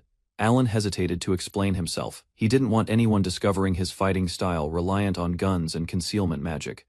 Before he could clarify further, a trio of older adventurers appeared, eagerly welcoming him as a new team member. Caught off guard, Alan questioned the arrangement. Working with a group of seasoned men wasn't what he expected, but his mentor left no room for debate. A mission had already been scheduled, and orders were to meet at dawn. Even more shocking, his guild request had been processed without him knowing. Everything had already been set in motion. Alan tried to protest, but one of the drunk team members suddenly clung to him, causing immediate discomfort and panic. Despite Alan's complaints, the group was dismissed casually. His complaints about alcohol went ignored as orders for tomorrow's mission stood firm. Carlin leaned forward with bright eyes, urging Alan to reveal something she couldn't wait to see. Her energy filled the room as Alan glanced over. Someone nearby reminded her not to interrupt, prompting a playful pout from Carlin, while Alan remained quietly composed. Soon after, the journey began. Alan took his place among the escort team, guiding a line of wagons toward the remote village of Yerstorf. Their client, Dirk, traveled the route regularly, managing supply runs whenever the village faced shortages. By selling essential goods in the capital, Dirk ensured Yerstorf stayed stocked, then made his way back without delay. While the wagon rattled along the trail, Carlin leaned toward Alan and eagerly asked to see his magic once they reached the village. Alan gave a quiet nod in agreement. The escort group, made up of seasoned guild members, noted how closely Carlin clung to Alan, far more than anyone else. Their route wound through rough terrain, made riskier by recent bandit attacks that had damaged passing caravans. Alan explained his wind-based magic, which could repel enemies, though he kept the details vague. He admitted leaving his wind magic weapons behind, yet Carlin insisted he showcase his abilities anyway. Alan revealed a compact weapon, his wind magic gun crafted in the image of a Makarov pistol, chosen for its concealability and quiet operation. Though confident in its effectiveness, he hesitated with a troubling thought. What if he ever had to use it on a person? The weight of that question lingered. Could he shoot someone who wasn't a monster, but a living human? Carlin noticed his unease and asked gently, snapping Alan out of his thoughts with a forced smile. With the path ahead, turning narrow and dangerous, the risk of bandits became very real. The caravan crept along a narrow mountain trail, its path flanked by cliffs and thick forest. Hidden eyes watched from above. Suddenly boulders tumbled down the slope. Alan and the others reacted immediately as chaos erupted. Horses neighed, and Carlin clung to him tightly. From the cliffs, armed bandits began their ambush, flanking the convoy from the rear as well. Weapons drawn, they surrounded the wagons, blocking any chance of escape as tension spiked among the guards. Their leader stepped forward, smug and confident, announcing they would be taking everything, including the cargo. The guild members quickly assessed the enemy's numbers. Orders were issued. Dirk was told to stay hidden while the others prepared for battle. Arrows flew across the battlefield as one of the escorts took aim with precision, driving back a charging bandit. Steel clashed on both sides. Blades met with fierce resistance as the attackers pressed in from every angle. Amid the chaos, Alan was called upon to join the fray. A teammate urged him to demonstrate his magic in combat. Hesitation struck him. These weren't monsters, but people. The decision weighed heavily on his conscience. Seeing an attacker rush at his ally, Alan reacted instinctively. He shouted the spell's name and unleashed his windcutter magic. The incoming bandit was knocked back mid-charge, his blade dropping as the slicing wind struck him with force. Panic spread through the enemy ranks. Their leader, startled by the unexpected magic, ordered a retreat. As the bandits began to flee, one of the escorts urged Alan not to let them escape. Torn between restraint and duty, Alan hesitated. The command to kill clashed with his conscience. Battle ended with the bandits fleeing. Alan stood in silence, watching them disappear into the distance, conflicted. The rear guards confirmed the area was secure. The attackers had numbered more than expected, but the threat was temporarily over. Alan's teammates regrouped. One of them asked about the enemy's hideout, but none had found it. Their numbers had clearly grown. Frustration boiled over. Jared confronted Alan, scolding him for holding back when lethal force might have ended it more decisively. Yet another voice chimed in, urging caution. Killing people, even enemies, wasn't always the right path. Brutal consequences were laid bare. Survivors of raids often faced death, slavery, or worse. Sparing enemies risked future violence. One escort gave harsh advice. Killing wasn't just acceptable, it was expected. Mercy, he warned, had no place on the road. Quietly, the boy listened. Warnings echoed behind him, pressing the weight of reality onto uncertain shoulders. Tasks resumed. Clearing debris and restoring order helped shift focus from the grim lesson to immediate duty. Arrival at Yerstorf brought relief. Since that battle, no more bandits dared challenge them along the way. Shouts echoed through the village as children recognized the returning wagon. Word spread quickly. Supplies had arrived from the capital. Locals rushed to help unload crates. Cheerful greetings filled the air while hands moved briskly to support the effort. Excitement swelled as new clothes were shown off. Some admired the styles. Others scolded the impromptu fashion display in public. Laughter followed a playful complaint. Someone teased Carlin for being just like the other countryside girls she was criticizing. Gifts and medicine were distributed with gratitude. Amid the noise, Carlin chased after a yellow ribbon she claimed as hers. A quiet moment turned serious. Harsh words cut through. If leadership had been his, the mission would have failed. Reason for that failure was already known. Sparing lives, while noble, wasn't a luxury on the battlefield. Bandits, orcs, goblins, it made no difference. Next time, hesitation must be replaced with resolve. Before reflection could settle in, a familiar voice interrupted. A promise about magic hadn't been forgotten. More children gathered, eagerly chanting. Whatever weight lingered from combat, their excitement pushed it aside for now. Wind magic delighted the children. Gusts spun through the air until dusk, laughter trailing as parents called them home. Later, tables filled under lamplight. Locals gathered for a feast, raising cups in celebration of safe arrival. Gratitude ran deep, but tradition played its part too. Hospitality toward outsiders wasn't just polite, it was expected. A quiet custom lingered beneath the surface. In isolated places, newcomers were urged to help preserve bloodlines. Owen's bold invitation caught him off guard. Blushing and flustered, he stammered through rejection, questioning the absurd situation. Morning brought groggy greetings. Companions, drained from more than battle, joked wearily while the village echoed with unexpected sounds. Despite the fatigue, children gathered once again. Smiles returned quickly, their bright eyes begging for another show. Suddenly, tension shifted. A panicked voice called out for the chief, urgency replacing joy. Shouts grew louder. A name pierced through Carlin. Fear gripped the room as realization struck. Stillness broke. Word hit like lightning. Carlin had vanished, abducted while no one noticed. Eyes widened. Hearts dropped. Calm was over. News of Carlin's abduction spreads through the town, casting a heavy silence. Alan hears the report and freezes in disbelief. At home, he stares at the younger children, his chest tightening. He recalls the moment they left the wall to gather crops. Now certain that was when it happened. Alan blames himself. Guilt overtakes him. He rushes out of the house, determined to act, meeting Jared as he leaves. Tears mix with sweat as Alan shouts. He failed to stop the threat. He failed to kill them when he had the chance. Jared questions his resolve, urging caution. But Alan is firm he's going to raid the bandits alone. Alan tries to rally support, but Jared warns of consequences. Adventurers won't act without cause, and retaliation could bring ruin to the village. A shadowy figure emerges with a chilling claim. 3 children are now in his control, and their safety hangs by a thread. At the gate, the bandits make demands: surrender resources and people, or face slaughter and destruction. Any resistance would lead to immediate bloodshed. He voices regret, questioning Jared's choices. If action had been taken earlier, things might have been different. Jared reflects grimly. The bandits acted smart, and even if delayed, their threat was inevitable. While others hesitated, one proposal emerged to raid the hideout and defend the village at once. Despite doubts, Alan gave a firm answer. Grim warnings followed. A single moment of hesitation could cost lives. Determined eyes met the challenge with resolve, memories of a smiling face pushing him forward. Support arrived unexpectedly. Adventurers who once stood back now accepted the mission, offering strength for the battle ahead. One villager stepped forward, pleading for his sister's safety. Tears streamed down his face as desperation broke through. Under the moonlit sky, a quiet vow was made. No matter what, she would be saved. Questions about the bandits' location led them deep into the forest. Based on the timeline, their hiding spot had to be nearby. Estimates placed the hideout just a few hours away on foot. Every moment counted as they moved under the cover of darkness.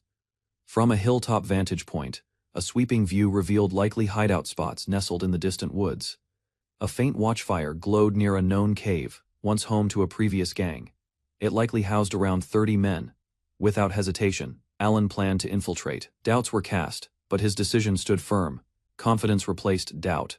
Alan assured them stealth was his strength, and the village couldn't afford delay. With the threat looming, questions about his solo plan arose. He broke down the enemy's weakened numbers, showing that victory wasn't as far-fetched as it seemed. A strategy formed in his mind. While testing his setup, he reassured Jared, who remained skeptical about infiltration. Trust didn't come easily, but the risk was accepted. One more chance was granted. Alan promised a silent entry and safe return. Beneath clouded skies, a final whisper affirmed his resolve. Failure wasn't an option. Approaching the hideout, Alan warned Jared to stay behind. Too much movement together risked detection, and the enemy had laid out noise traps. Using concealment magic, he moved unseen. Even his closest ally failed to notice him slip away. With his ability active, Alan crept toward the cave entrance. A lone guard stood nearby, prompting him to stay low and observe. Recognition struck this man once escaped him. Regret lingered from the last encounter where he couldn't deliver a fatal blow. Tension spiked as they locked eyes. Alan braced himself, needing to act before proceeding further. With appraisal magic, the cave's structure came into view. A sprawling and intricate layout stretched ahead, far larger than expected. Navigating further inside, Alan began analyzing the enemy's positions.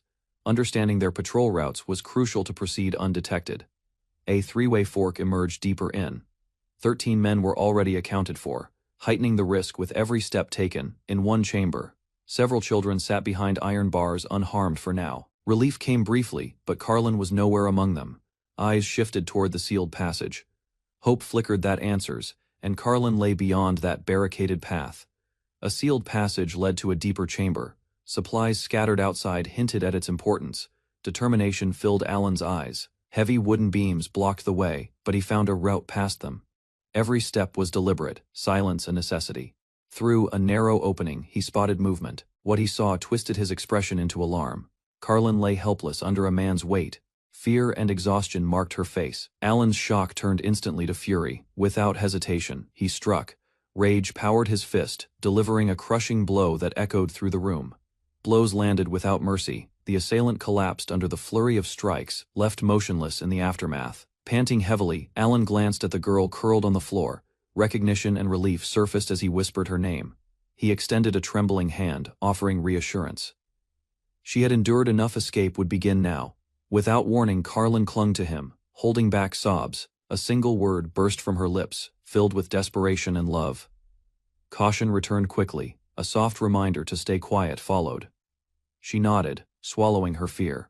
After leading Carlin to safety, Alan gave her instructions to remain hidden. The mission wasn't over. Others still needed rescuing. With the entrance blocked, he assured her of his return. She nodded quietly, understanding the risk he faced. In concealment, he approached another room. A man sat alone, unaware. Alan readied his weapon with cold precision. Jared's words echoed in his mind, painting bandits as inhuman. Memories of what Carlin endured hardened his resolve. No hesitation followed.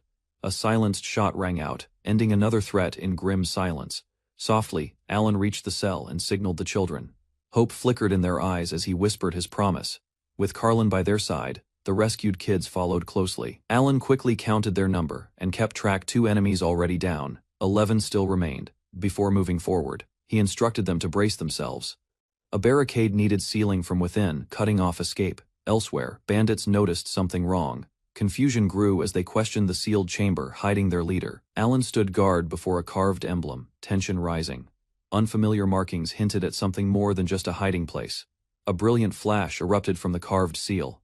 Shockwaves blasted outward, hurling bodies through the air like ragdolls. Outside, bandits were thrown into chaos. Jared watched in stunned disbelief as debris and limbs flew in every direction. Confusion turned to anger.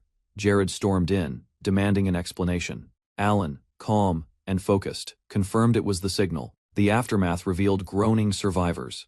Alan stood over them, torn between mercy and the urge to finish them off. The cave shuddered, priorities shifted. He chose to evacuate the children before anything else. Bloodied and enraged, a bandit lunged to strike Alan down, but was swiftly countered by Jared's sudden intervention. Arriving just in time, Jared stepped over the fallen attacker. The chaos began to settle as Alan looked up in relief. With danger behind them, the group prepared to return. Alan led the children out while Jared watched over their steps. Tears welled in Carlin's eyes. Emotion finally burst as safety confirmed the mission's end. Bandit heads lined the village gate, a gruesome warning to others. Confident in their strength, the veterans set out to finish the job. Alan, though eager, was instructed to remain behind and assist with preparations for their return to the capital.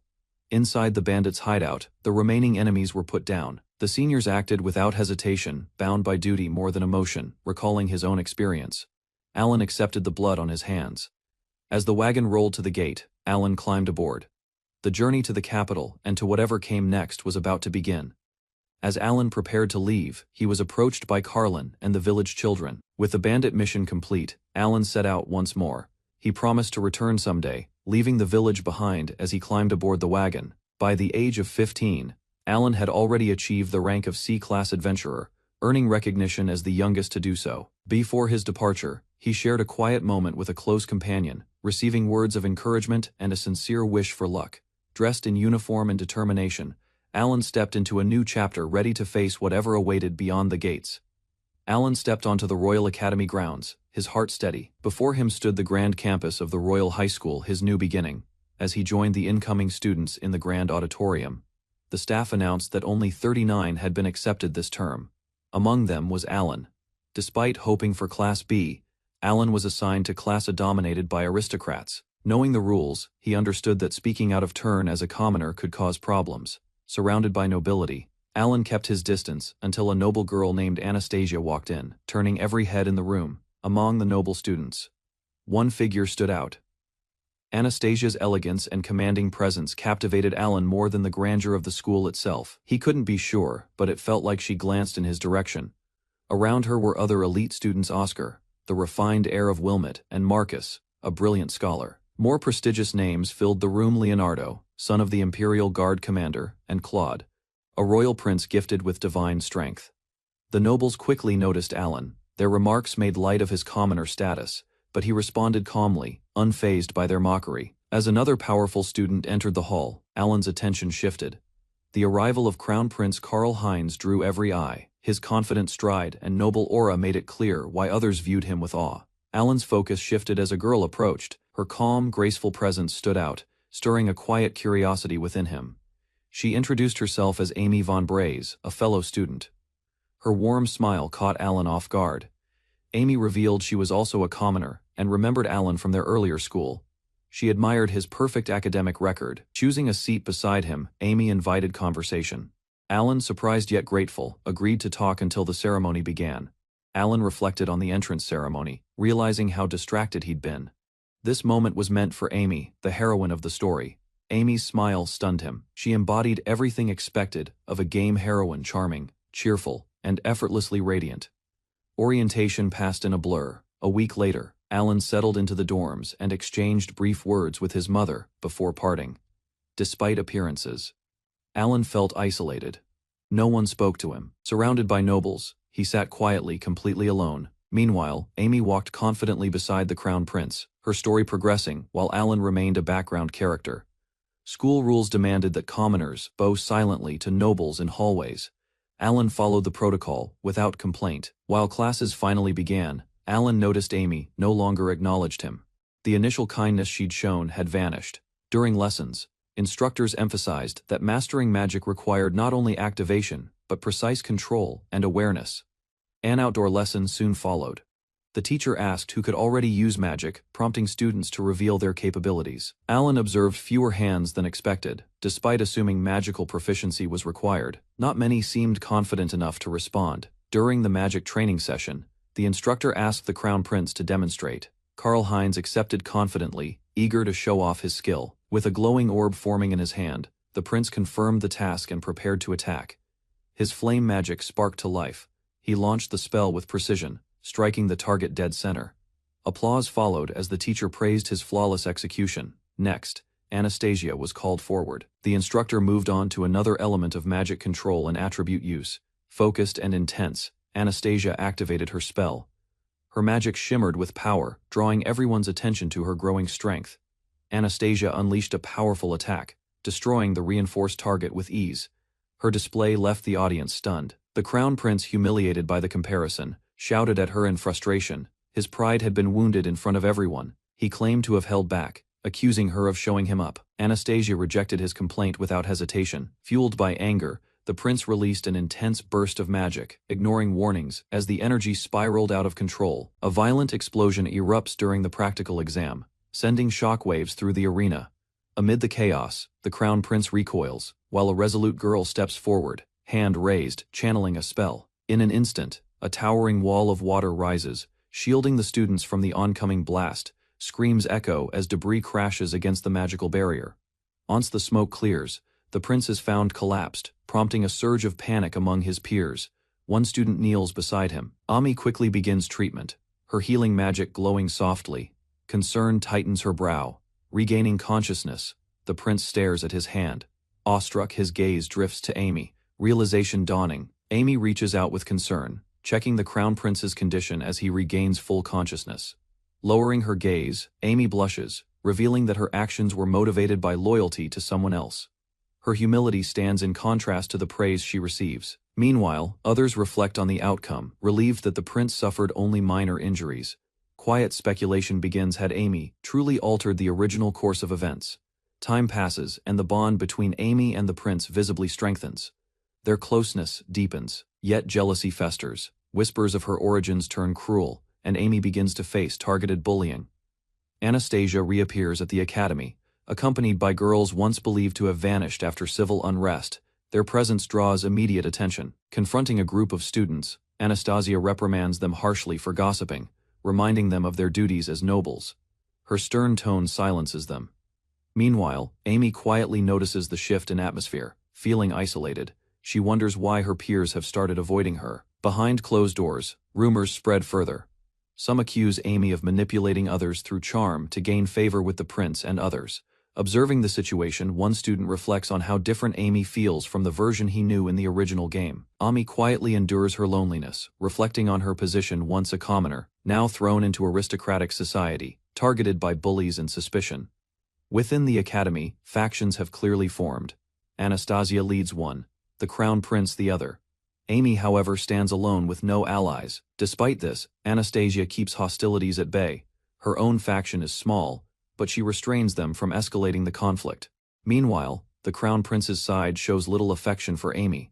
Though they accept her presence, their motives seem strategic rather than sincere. Even as others conspire to remove Anastasia, the crown prince remains fixated on Amy, ignoring his own fee entirely. Alan reflects under the shower, troubled by the prince's unchecked power and the corrupt nobility that surrounds him. He fears the kingdom may be heading toward ruin throughout. School life, Alan maintains a reserved stance. He avoids unnecessary interaction, observing both commoners and nobles from a distance. As exams conclude, a tense atmosphere settles over the academy. Summer arrives, but uncertainty lingers. Before the break, students are reminded to prepare for their upcoming independent study, an assignment that carries lasting consequences. Class rankings are revealed. Independent study will now determine student placement, sharpening the line between elite and ordinary. Anastasia approaches Alan, calling out to confirm his name. Her direct manner catches him off guard, but he responds respectfully. Rather than looking down on him, she praises Alan's academic performance, impressed by his humility, despite being a top scorer as a commoner. Learning of his adventuring experience, she acknowledges his skills and promises to send a messenger with further instructions. Before leaving, Anastasia offers a polite apology for the interruption, surprising Alan with her grace. As she departs, Alan wonders why he was chosen. The term ends, and summer vacation begins. Alan introduces himself to the student team as their appointed guide for exploring the nearby ruins, standing before the full group with a cheerful expression. As preparations begin, Anastasia silently questions how the situation unfolded this way. Meanwhile, the group readies to depart. While walking, Alan explains the dangers ahead, warning them about horned rabbits known to attack travelers. The request came directly from Anastasia, one he couldn't refuse. Two confident students boast of their training, certain they won't be harmed by mere beasts. Others joke casually about hunting and cooking the creatures, brushing off the warning with arrogance. Jokes and teasing fly among the group, with Marcus making fun of another's cooking skills. Some students laugh, while others grow increasingly tired. Ami's kind gesture toward Alan sparks a playful argument. Several boys compete over who she belongs to, ignoring her clear discomfort. Anastasia observes silently, unimpressed by the escalating commotion. The situation threatens to break into a fight until she intervenes with a cold stare. Soon, the crown prince reminds everyone to pick up the pace, citing royal expectations. Tension breaks as the group regains focus. Alan, still flustered, follows behind as orders are barked at him with little patience. At the forest's edge, the party encounters an ancient stone ruin. Crumbling steps, damp moss, and broken pillars give it an unstable appearance. Ascending the stairs proves difficult as the surface becomes slick and uneven. Several members lose balance, forcing others to slow their pace and offer support. Observing the situation, the protagonist realizes the scenario has already shifted. A glowing stone provides limited light, revealing ancient walls and confined pathways stretching deeper underground. Subtle changes in mood emerge, while the protagonist remains alert, aware that even minor deviations could reshape the unfolding fate. Inside the glowing ruin, the light reflects off the walls and draws everyone's attention. Questions about danger surface as the group recalls the ruin's past. Doubt spreads when nothing appears as expected. Tension rises briefly as frustration is directed toward the empty result of the exploration. Walking deeper, the group confirms the chamber holds no threats. The air feels stale, and the room offers little of interest beyond bare stone. Further reflection reveals the truth of the place. Treasures once stored here were already taken during a prior examination, leaving only an empty ruin behind. The ruin. Noting how goblins once occupied a decaying structure so close to the royal capital, Amy suddenly steps aside, crouching near the wall as if she sensed something unusual. At the same time, the protagonist recalls a familiar spot from the original scenario and feels certain they have reached a key area. Alan, the red-haired young man, looks impatient as complaints about the smell and layout spread through the group. Amy remains thoughtful, staring ahead in silence, realizes her curiosity has been sparked, suggesting that this ruin still holds meaning beyond what appears on the surface. The scroll's discovery should have been random, yet Amy moved directly to the exact location, as if guided by prior knowledge. Watching her closely, doubt forms in his mind. Her reactions feel familiar, raising the unsettling possibility that she understands this world in the same way he does. Outside the ruin, the group regathers while remaining alert. Confidence from the escorts keeps everyone calm as they begin preparing to leave the area safely. Alan appears uneasy, glancing back at the ruin as if something still feels unresolved. Before departing, Amy acknowledges the successful exploration with quiet satisfaction. He realizes the world is slowly changing. As expected, hostility fades, events shift, and the group calmly prepares to return. Anastasia approached Alan with a calm yet firm request. She needed him to accompany her the next day. Though surprised, Alan accepted her invitation without hesitation. After completing an exploration of an ancient ruin, Alan was once again summoned by Anastasia, the encounter marking a new turn in their connection. Arriving early at the front gate of the school, Alan waited silently, the atmosphere tense with expectation. A carriage appeared before him, its presence signaling the beginning of an important journey. Through the window, Anastasia watched him. As the carriage door opened, Alan stood ready, uncertain, but willing to follow her wherever this path led. Anastasia stepped down from the carriage with confidence, offering a brief apology for the delay. Alan responded with composure, assuring her that he hadn't waited long. She quickly shifted the mood and instructed him to board.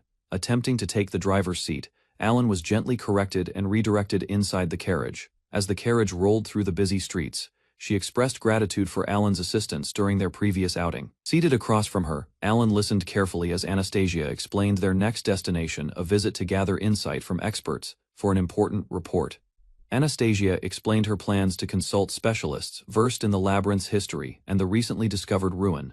Alan was taken aback by the depth of preparation. She reminded him that such thoroughness was expected at her level, even if unfamiliar to commoners. The report they were preparing wasn't trivial. It would be presented before royalty and noble heirs from multiple nations. Determined to ensure accuracy, Anastasia emphasized the importance of gathering expert insight for their country's future diplomacy. Inspired by her resolve, Alan silently vowed to support her, motivated by her genuine dedication. They deepened their research by visiting experts, including a scholar specialized in goblins, absorbing every lecture and document available. Despite the report being a group assignment, none of the princes contributed. Anastasia and Alan carried the entire workload through sleepless nights. After organizing their notes and holding lengthy discussions, the two finally completed the comprehensive report. However, the report's length drew complaints.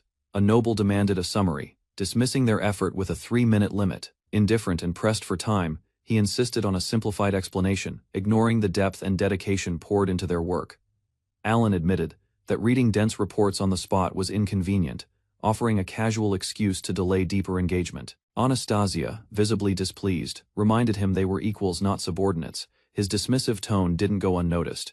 Despite the tension, Alan delivered a simplified version of the report, carefully highlighting its key findings in a way the prince could easily digest. The crown prince gave a brief compliment before walking away, leaving Alan in silent reflection. Though frustrated, Anastasia apologized for the prince's attitude, asking Alan to stay patient in the face of arrogance. A shadow passed over her expression, distant, resigned. It struck Alan like a blow. She looked as though she'd given up entirely. That moment revealed more than words.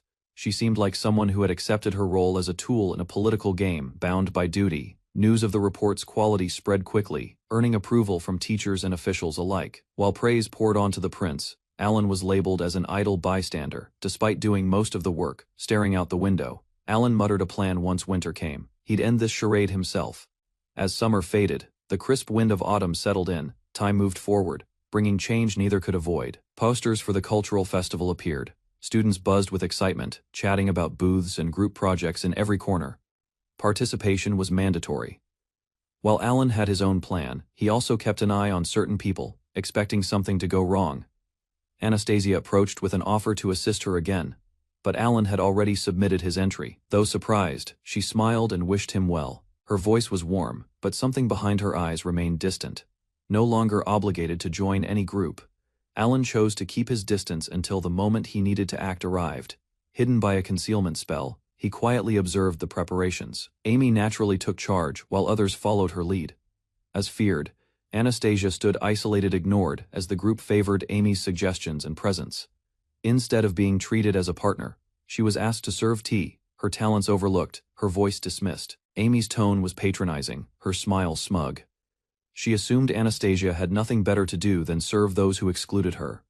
While Anastasia remained behind, the others, including Amy and the prince, strolled off to enjoy tea in the garden. Left alone, she insisted she'd drink the tea herself. Their dismissal didn't go unnoticed, but she endured it in silence. Amy returned, questioning her presence with a sharp smile.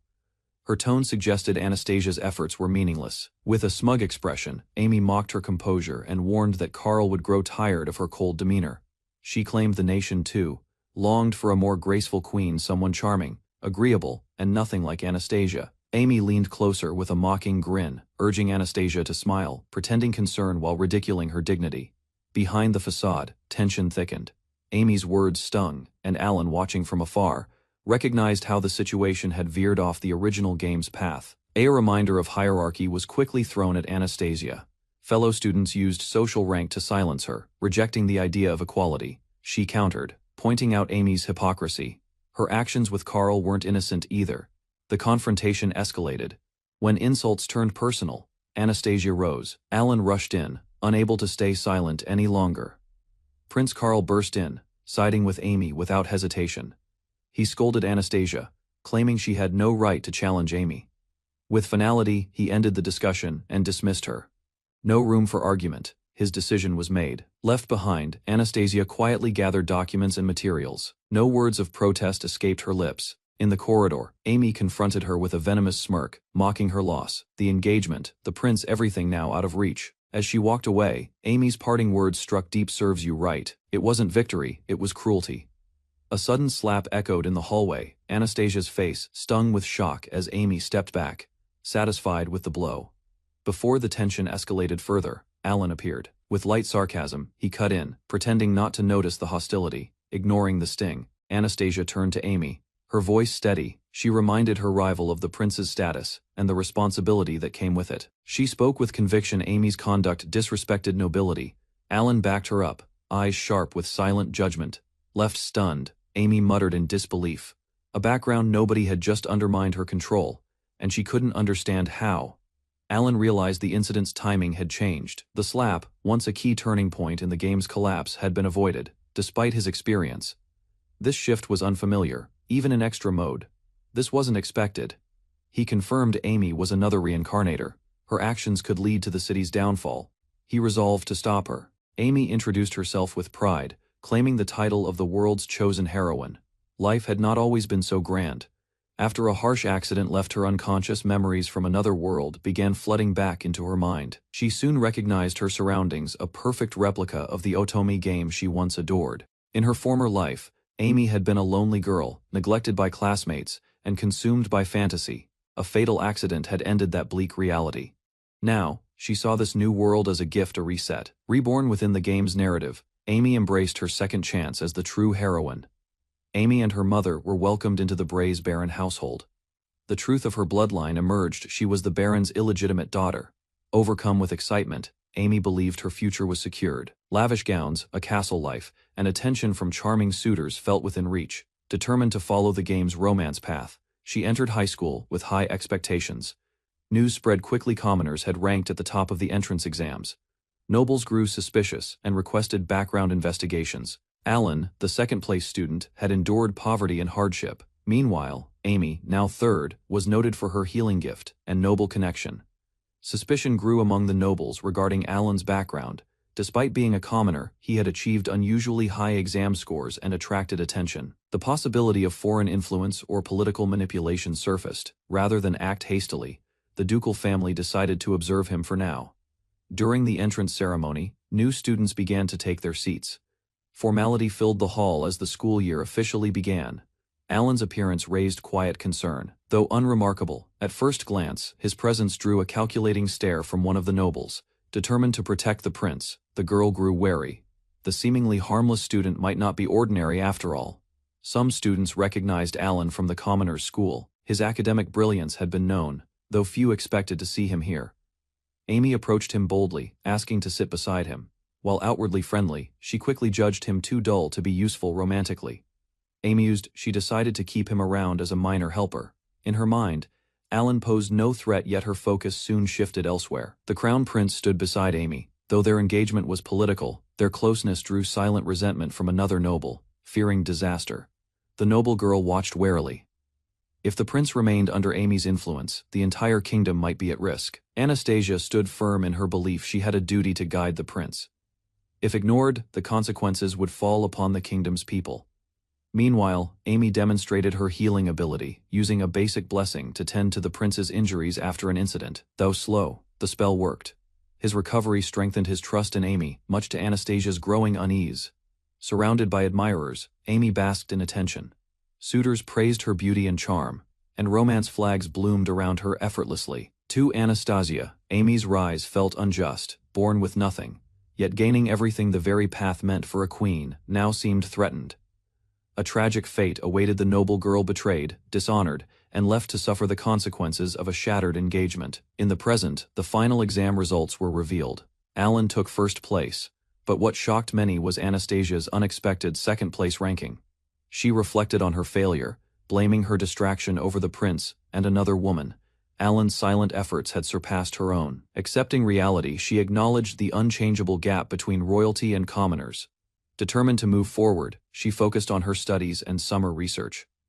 Upon inspection, the group realized the appraisal scroll had vanished. Alarmed by the implications, they decided to retreat immediately. Ami's expression brightened with realization, understanding the situation aligned with a key element of the game's higher difficulty. Anastasia acknowledged the challenge calmly. As an experienced player, she accepted the scroll's absence and felt reassured in having invited Alan along. She observed Alan's confident leadership. His past struggles had forged his wisdom, making him an invaluable guide. Grateful for his continued support, she invited him to accompany her again, recognizing his unexpected strength since their first encounter. Amy casually observed Alan from afar, noting his growing rapport with Anastasia and his diligence in handling reports. Confident in her plans, she envisioned a future where, after removing the villainess, Alan would become her loyal subordinate. Meanwhile, Anastasia reaffirmed her impression Alan's brilliance was unmistakable and continued to exceed expectations. Their exchanges became intellectually stimulating. Though once inexperienced, Alan now contributed sharp insights. This progress brought Anastasia genuine delight. Caught smiling, she dismissed his concern with a quiet reassurance, concealing her stirring emotions beneath composed words. Alan sat apart, isolated as always. Surrounded by nobles, his position as a commoner made the academy's environment feel suffocating. Anastasia considered how she could reach out. The upcoming cultural festival sparked an idea, perhaps inviting him would help. However, when she approached, Alan had already submitted his own application, leaving her offer unnecessary. She acknowledged the outcome without protest, masking her surprise behind composed words and quiet acceptance. Though slightly disappointed, she shifted focus to the event itself, choosing instead to look forward to what the festival might bring. Amy confronted another student, hiding her disdain behind etiquette. Despite their equal status as classmates, she reminded her of the unspoken social divide. Tensions escalated as Anastasia challenged Amy's behavior. Accusations flew, sparking a heated argument just as Amy neared her goal.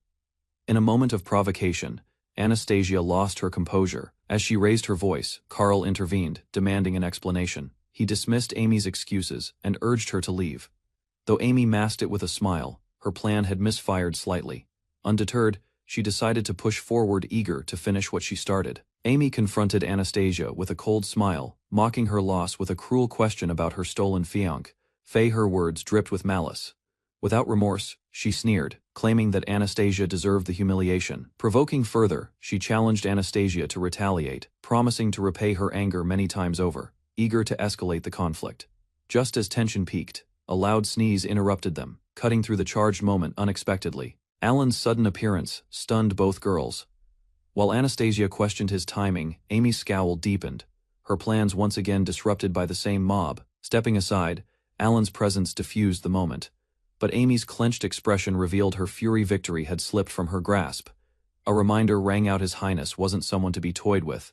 Regardless of personal ambition or jealousy, insults flared in response. Decorum shattered as accusations and titles flew. Yet only one walked away with dignity intact. Footsteps echoed down the hallway. No retaliation came, just silent retreat and unspoken thoughts. Alone in her room, regret flickered. A reckless outburst back then might have caused damage beyond repair. Control, this time, had prevailed. Moonlight filtered through the window. She stood still, reflecting on the day. A quiet thought surfaced: someone had protected her. Alan prepares for flight during the cultural festival, checking his gear as the aircraft lifts off. Later, he carefully secures a large package, noting the perfect temperature for transport. Every detail has been calculated. Freshness must be preserved. Crowds begin pouring into the bustling festival grounds. Among the attractions, a themed cafe draws attention, blending entertainment with student effort. Inside, Anastasia stands poised while Margaret informs her that preparations are complete. Anastasia agrees to explore the exhibits. They walk through the grounds, scanning the area. Following directions from the committee, they approach the next location, eyes catching movement ahead. At a bustling stall, a student enthusiastically promoted roasted orc meat, drawing attention with its unusual presentation. Margaret, intrigued by the aroma, struggled to hide her appetite. Anastasia observed her reaction and noted her familiarity with the dish, which was considered a specialty in her homeland. Despite its appeal, many students hesitated. The concept of eating monster meat unsettled them, even as curiosity lingered in their eyes. Sensing Margaret's interest, Anastasia asked her to accompany her elsewhere, a quiet determination behind her smile. Meanwhile, the vendor questioned if nobles found the display distasteful. He'd left the orc whole to attract attention, but few dared approach. While savoring his own dish, Alan admitted he set up the stall just to enjoy orc meat himself. He planned to deliver leftovers to the guild later. Unexpectedly, Anastasia arrived with Margaret and requested a skewer. Alan straightened up in surprise, unprepared for their sudden interest. As he asked about Margaret, Anastasia introduced her proudly. Margaret confirmed her identity, standing confidently beside her friend. Margaret requested her own skewer, mentioning her high standards when it came to orc cuisine. Her expression was earnest. Examining the meat, she asked its origin. Alan confirmed it was from Altmund, pleasing Margaret, who recognized it as her hometown's delicacy. Margaret took her first bite and was overwhelmed by the flavor.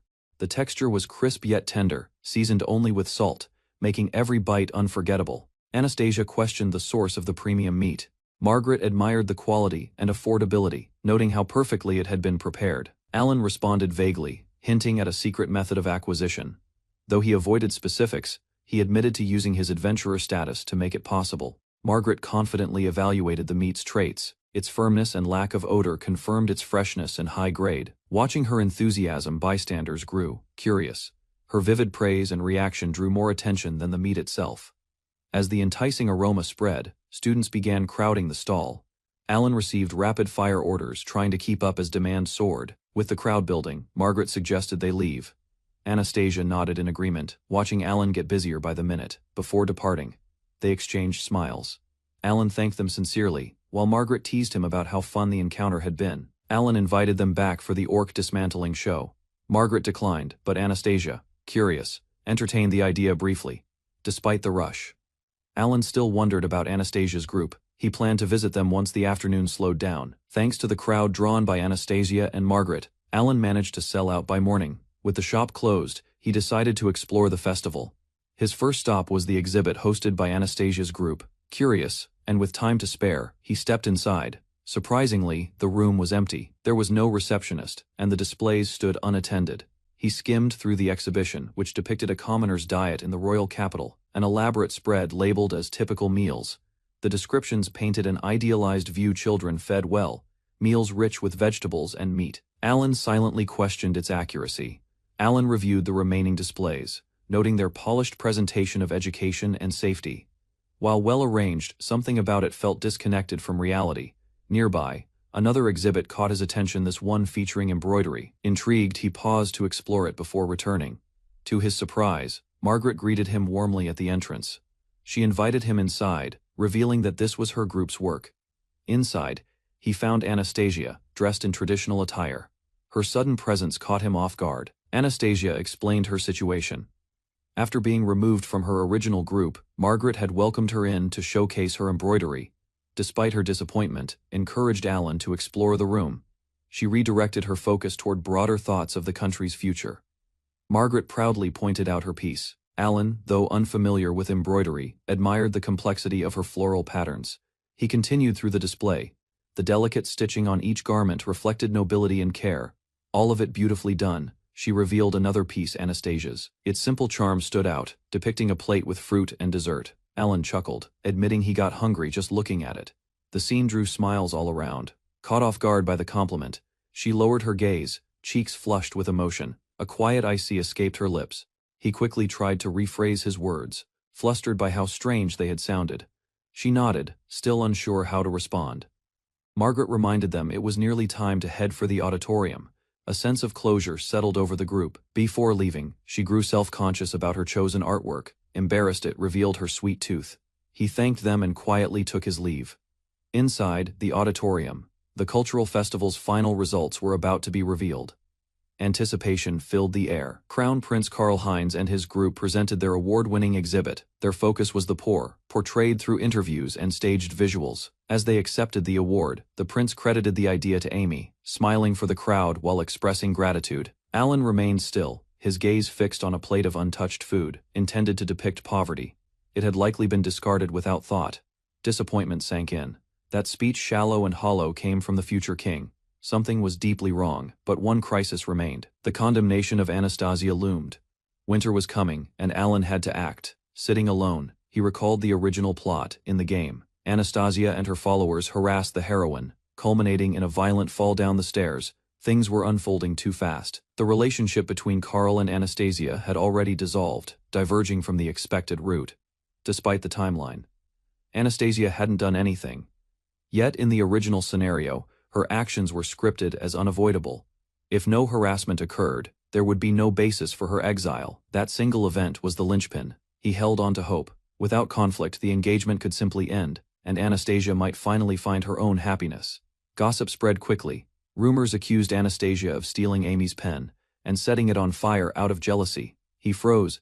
Had the event already started? Despite all efforts, fate seemed to be following the original script. Confrontation erupted in the hallway. A crowd formed as accusations were hurled, painting Amy as the innocent victim. Standing firm, Anastasia denied the charges. She demanded proof, asserting neither she nor her friends ever acted maliciously. Despite her defense, whispers intensified.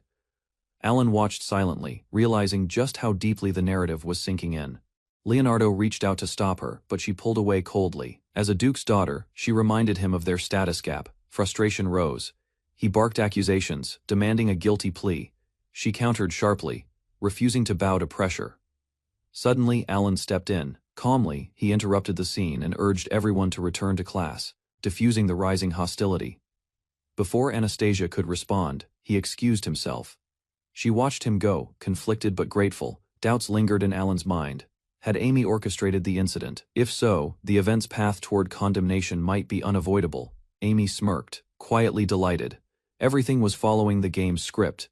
Even Leo's reaction matched perfectly, despite knowing the status gap. Celebration filled the grand hall. Crown Prince Karl-Heinz prepared to speak at the promotion and graduation ceremony. He accepted the honor with a smile, praising those who supported him. A polished performance for the crowd. Alan watched silently, amid the applause.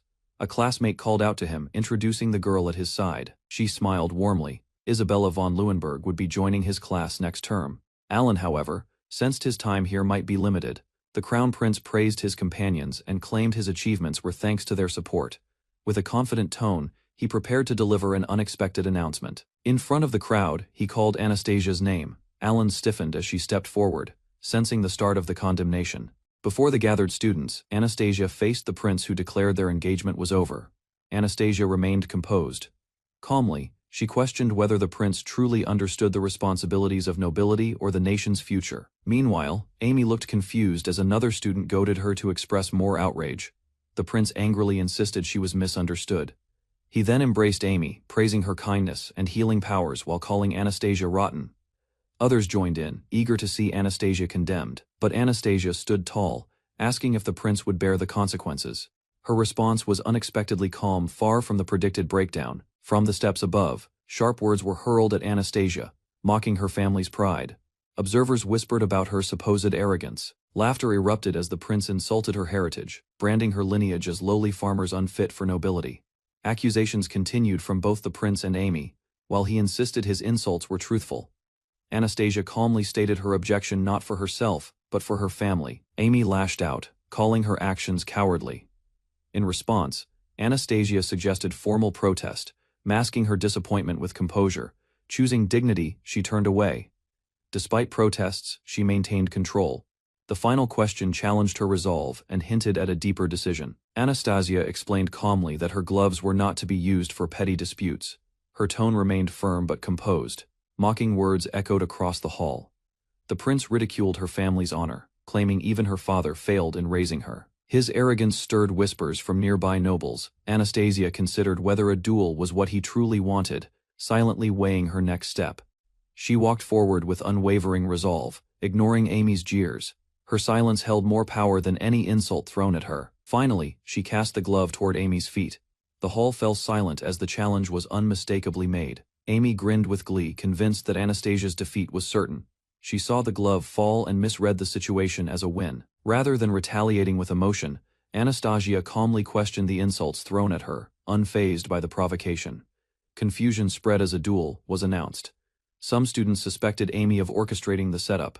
Tension filled the room. With a confident smile, the prince stepped in to fight on Amy's behalf, declaring it his duty to protect her. Anastasia challenged the hypocrisy. Though he claimed to defend Amy, it was clear who had initiated the duel. Support for Amy surged, with multiple students volunteering to represent her. Pressure mounted as Anastasia was asked if anyone would fight for her. Laughter erupted when no one stepped forward until Alan raised his hand. His clear voice echoed as he volunteered to stand by her side. Descending the stairs in disbelief, she rushed to confront him. The idea of Alan challenging royalty left her shaken. Desperation broke through her composure. She pleaded for him to reconsider, believing he shouldn't involve himself in such dangerous matters. With confidence, Alan urged her to accept, overwhelmed. She hesitated, then began to speak. Before she could take back her words, someone shouted that she had accepted. Regret flickered across her face as Alan confirmed it. Surprised, the prince failed to recognize him. Alan calmly reminded him they were classmates who had once shared conversations, pressed for terms. Alan requested a formal apology and retraction of insults aimed at the Ramslet family. She supported the demand. Those who sided with Amy rejected Alan entirely. Each declared they wanted nothing to do with him or Anastasia. 5 opponents stood ready. With no allies yet, Alan now faced the burden of finding 4 others or winning alone. Laughter erupted as Alan dismissed the challenge's rules. Rather than finding allies, he asked to face all 5 opponents at once. A bold smirk accompanied his challenge, suggesting that maybe the prince feared him. The jab quickly wiped the grin from the prince's face. One of the nobles barked a threat. Another scoffed at Alan's lack of skills in combat and magic. Criticism rained from every side. Each opponent was called out, one for threats, another for relying on status, and a third for academic failure. Despite Anastasia's plea, Alan held his ground. No intention to flee, he stood ready. Even if the odds were 5-1, tears welled in her eyes. Confusion took hold as she questioned why Alan would make things worse by provoking his enemies further. From afar, Amy watched with disbelief. None of this matched the game's original path. This was an unpredictable anomaly. Visions of a doomed past flashed through her mind. In that world, a powerless commoner died protecting a noble he cherished. Yet Alan didn't flinch. He demanded a decision from the prince: accept the unfair terms, or back down. Reluctantly, the challenge was accepted. With tension rising, Anastasia insisted on one condition: no one would die in this duel, no matter the outcome. With a smile, Alan thanked her for the reminder. Some scoffed at the condition, but others reluctantly agreed, deeming it less messy. The prince called for a witness to oversee the duel. From the crowd, a volunteer raised his hand, ready to take the role. A tall man stepped forward, familiar to Alan, though his intentions were unclear. He formally offered to witness the duel. Time was set. With only 30 minutes to prepare, Alan accepted without protest, suspecting bias in every move. As the challengers stormed off, Alan remained calm. Even as others called after him, he quietly reassured himself it was still worth it. Alan's calm smile baffled everyone. While Anastasia and her friends urged him to reconsider, he simply responded with a quiet good concerned voices, warned of the risks. They suspected the rules might be ignored if he were harmed, yet Alan remained composed. Tears welled in Anastasia's eyes as she begged him to withdraw.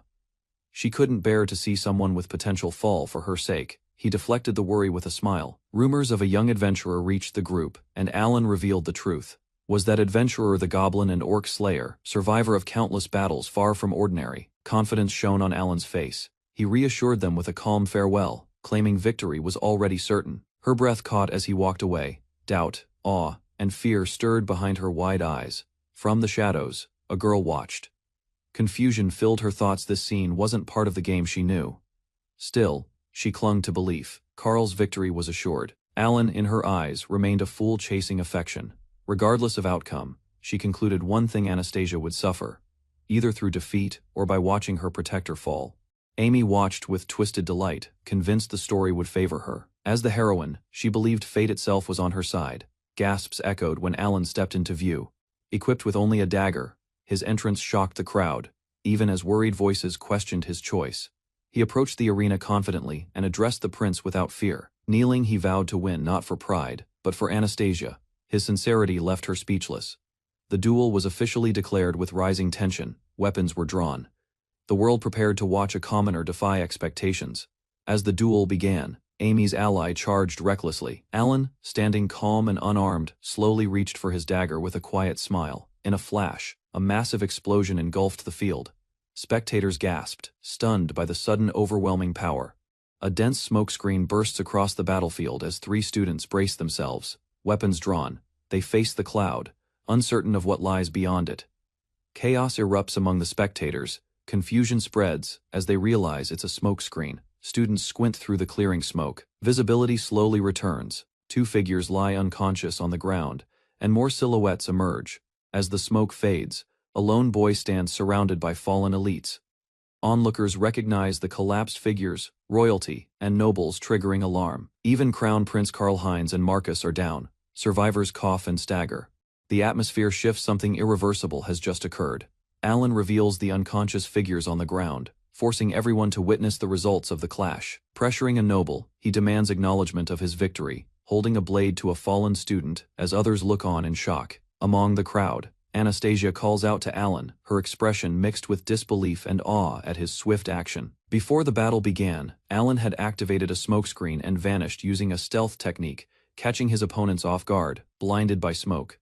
The enemy fumbled in confusion, unable to locate Alan as tension rose with each second lost. Alan confronted the brawny opponent directly, calmly aiming the gun he'd previously used to stop thieves. Loaded with non-lethal rounds, the weapon wouldn't kill, but the impact was strong enough to cause serious damage. Sweat dripped from his face as he activated a second smokescreen, pain flaring across his body from the strain. Caught off guard, Marcus the mage was enveloped in smoke, his panic growing with every uncertain second.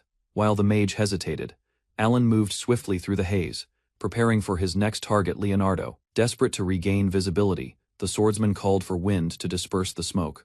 Relief crossed his face as the air began to clear.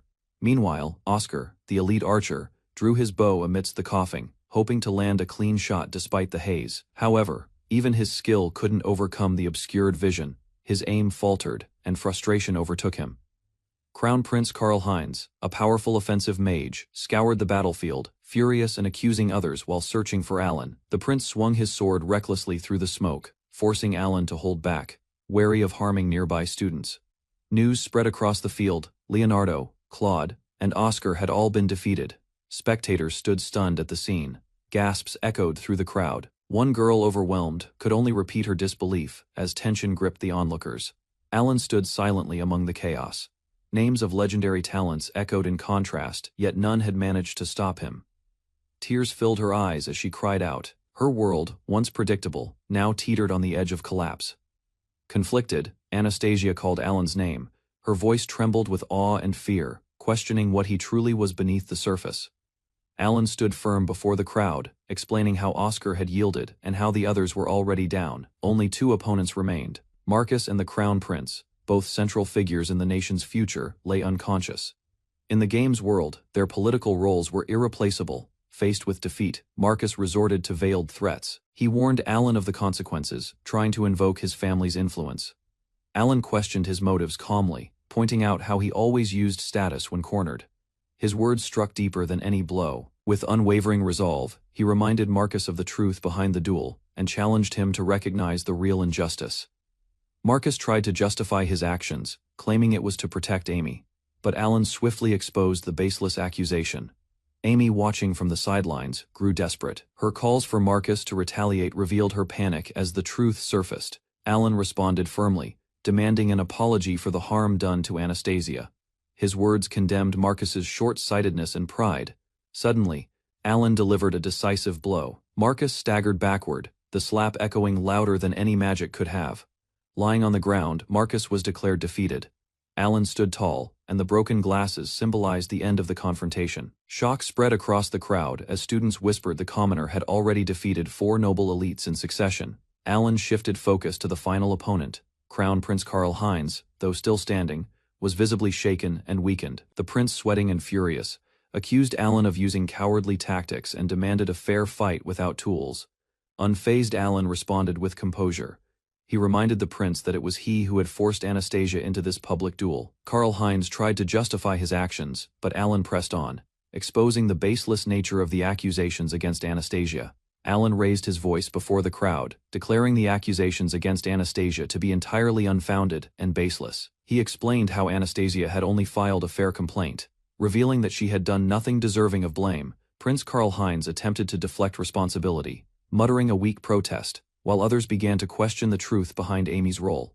Frustration burst forth from the prince. He shouted at Alan, blaming his royal burden and societal expectations for his actions.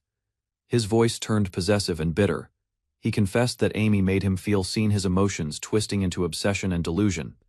Alan acknowledged that even the crown prince had been manipulated. Amy, with knowledge of the game's structure, had approached him strategically.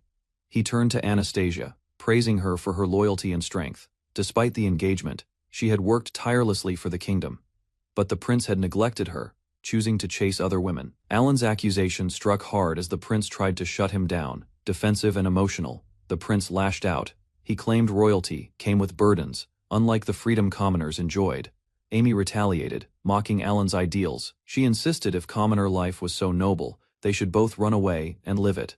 Alan described the harsh reality of his upbringing: dirty ditches, hard labor, stale food, and survival on mere scraps. He stepped forward with conviction, shouting for the prince to stop acting entitled and face the truth of others' suffering. Surrounded by fallen nobles, Alan stood alone in the arena as the crowd silently watched the confrontation unfold. With steady resolve, he reminded the prince of his duty. As future king, he should have acted for the people, not himself. The prince lowered his head, overwhelmed, realizing he had neglected both his position and Anastasia's devotion. Alan stood in silence as the atmosphere shifted. Anastasia approached, but neither spoke of what came next. He declared the duel over, his expression calm. She looked at him with concern as he turned away. From behind, the prince began casting forbidden magic. Anastasia recognized the spell unstable and far too dangerous. Fueled by desperation, the prince unleashed the attack. Alan remained unaware as the glowing orb surged toward him. With determination in his eyes, Alan summoned a swirling mass of energy, channeling every ounce of strength he had. Not far away, a girl observed the chaos unfolding. Doubt filled her mind. Her ice magic alone might not be fast or strong enough to contain the threat. Suddenly she cried out Alan's name. Fear etched across her face as his silhouette began to vanish behind the overwhelming surge of power. His opponent didn't flinch. With swift precision, a counterattack was unleashed, colliding violently with Alan's magic and hurling him backward. People scrambled for cover, and Alan's motionless body fell to the ground, battered and still. Alan exhaled, finally letting his guard down as the tension faded. A voice called out, snapping him back to the moment as attention shifted to him. Across the field, the defeated opponent struggled to remain conscious. Blood seeped through his shirt while a girl desperately tried to support him, panic rising among the witnesses. The announcer stepped forward, declaring the outcome without hesitation. With Karl-Heinz incapacitated, Alan was officially recognized as the winner of the duel. Cheers erupted from the crowd. Students celebrated Alan's triumph, and astonished voices praised his unexpected victory.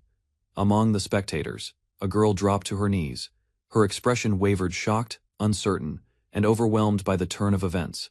Confusion clouded her expression as reality settled in. She struggled to grasp how everything had unraveled so quickly before her eyes. Kneeling in silence, she questioned her decisions. Despite believing she was the rightful protagonist, doubt crept into her heart. Meanwhile, Alan knelt before Anastasia, humbly offering his victory in her name, surrounded by stunned onlookers.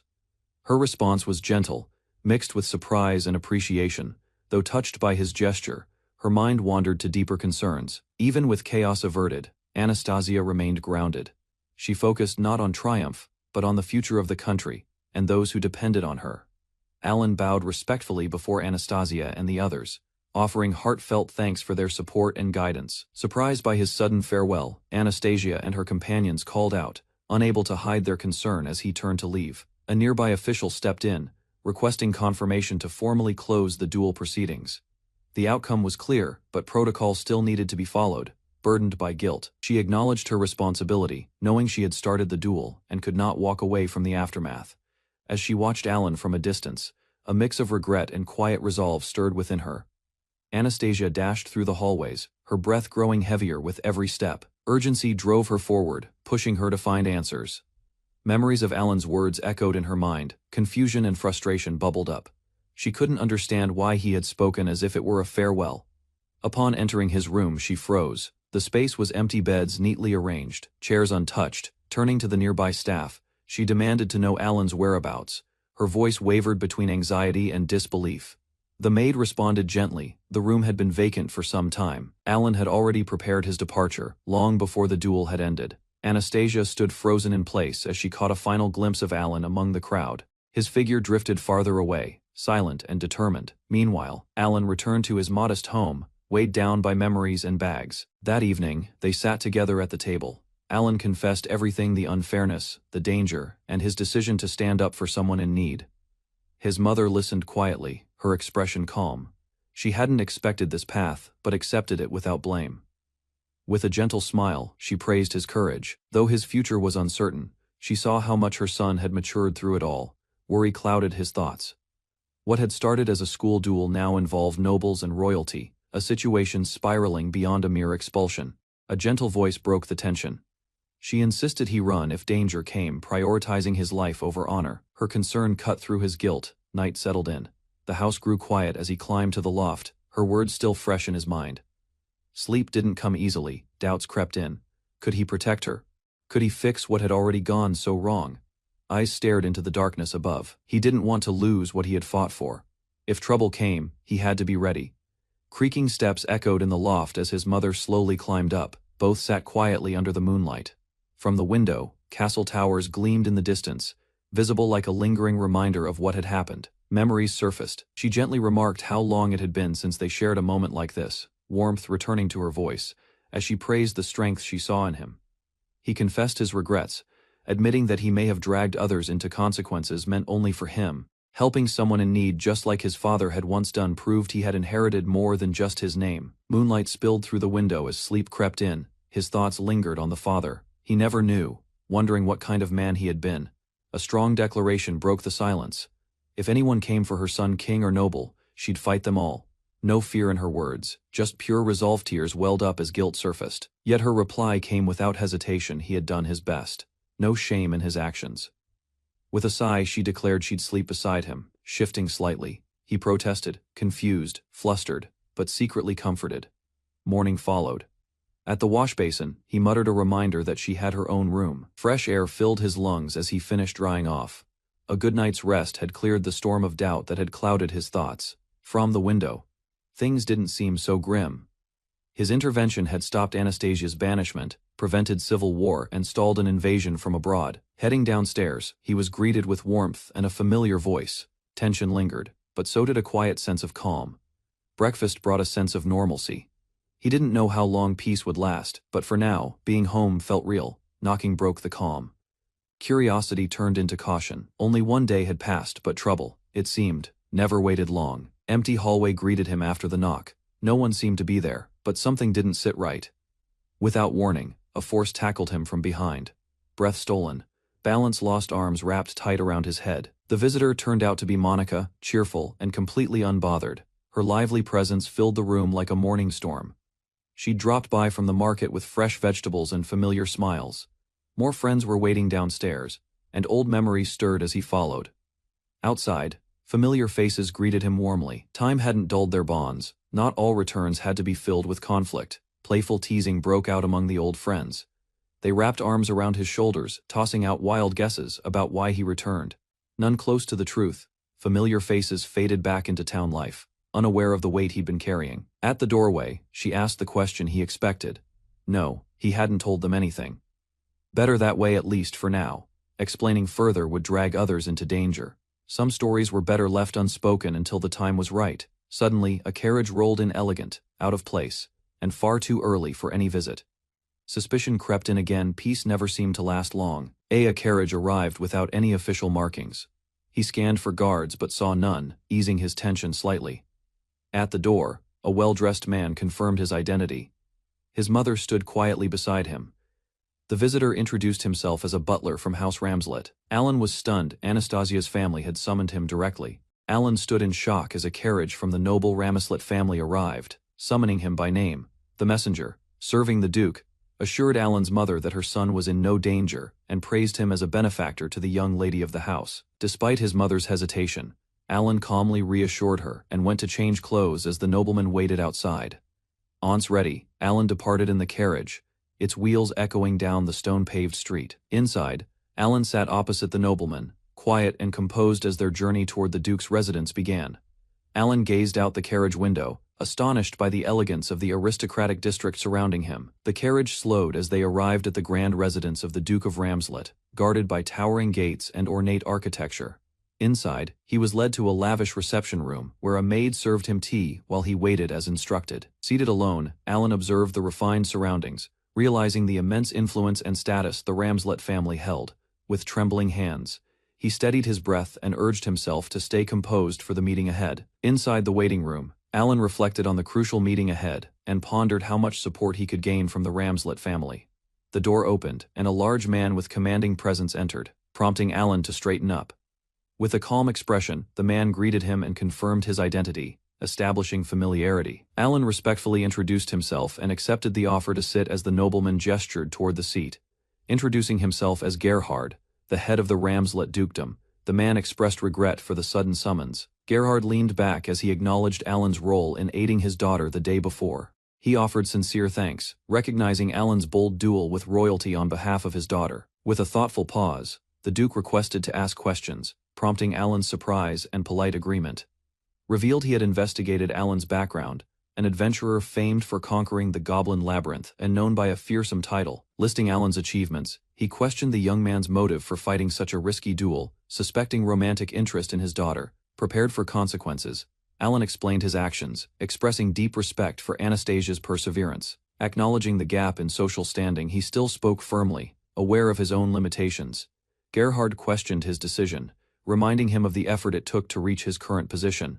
Rather than speak of ambition, Alan declared his desire to protect those who supported and raised him. Surprised, Gerhard sipped his tea and called the duel absurd, yet admitted he had heard every detail. Although Alan acknowledged that a duel was still a duel, he insisted that Anastasia would never harm the prince herself. He explained that her defeat was inevitable due to her nature, and the opposing party demanded she stay away from His Highness and others. Gerhard, while sipping tea, agreed with the logic, stating she would have been expelled for something she didn't do. If such treatment could befall a duke's daughter, Alan warned, then no noble was safe from unjust removal. With tension rising, he predicted chaos and bloodshed, unless these actions were addressed. Gerhard raised his hand, acknowledging the warning while trying to slow the conversation. Gerhard leaned forward, questioning how the royal succession crisis could possibly relate to protecting one's family. Without hesitation, Alan responded, voicing his concern for the future of the Estonian kingdom as a whole. The Duke's eyes narrowed, quietly acknowledging how far the young man had thought things through. Alan admitted his understanding came only from reading newspapers. After a brief pause, Gerhard offered to take responsibility for Alan's situation and ensure the safety of his mother. Standing tall, he declared that Alan now had the Ramslet family's full support. Any future trouble could be brought directly to them. Gerhard called for Sebas to escort Alan back home comfortably, prompting a grateful bow from the boy with polite formality. Alan excused himself. Gerhard silently watched his departure, his expression unreadable, standing alone. The Duke reflected on Alan's strength, a commoner, who had overcome nobles blessed with divine protection. Quiet admiration replaced his earlier skepticism. From petty school disputes to matters of national security, Alan's thinking had matured. Gerhard recognized the depth of insight Anna had spoken of. That same night, frantic cries echoed through the estate. A young woman's voice pleaded urgently for her father to listen, marking the beginning of another turning point. Caught off guard by Anna's sudden return, questioned her unexpected appearance as servants attended to him. Breathless and determined, she insisted she had something important to tell him. Urgency etched across her face. In another room, voices discussed His Highness's apparent decline, expressing disbelief at how far things had deteriorated. Gerhard turned serious, reflecting on the duel.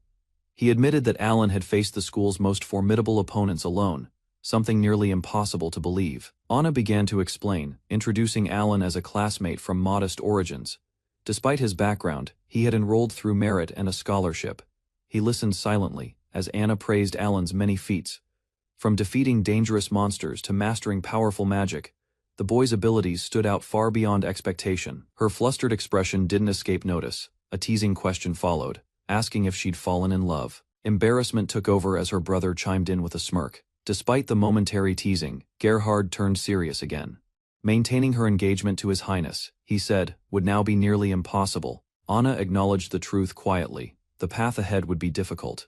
Turning to Sebas, Gerhard asked more about the scholarship student. He learned Alan was raised solely by his mother in the capital. Recognition settled in. If those words were true, then Alan wasn't just gifted, he was a rare genius the nation couldn't afford to lose. With a short sigh, Gerhard acknowledged her concerns. Time was late, further discussion could wait. Before leaving, Anna paused. Hesitation gave way to sincerity as she softly asked her father to consider Alan's place. Staring through the tall windows, frustration built. Her situation with His Highness was becoming too tangled to ignore.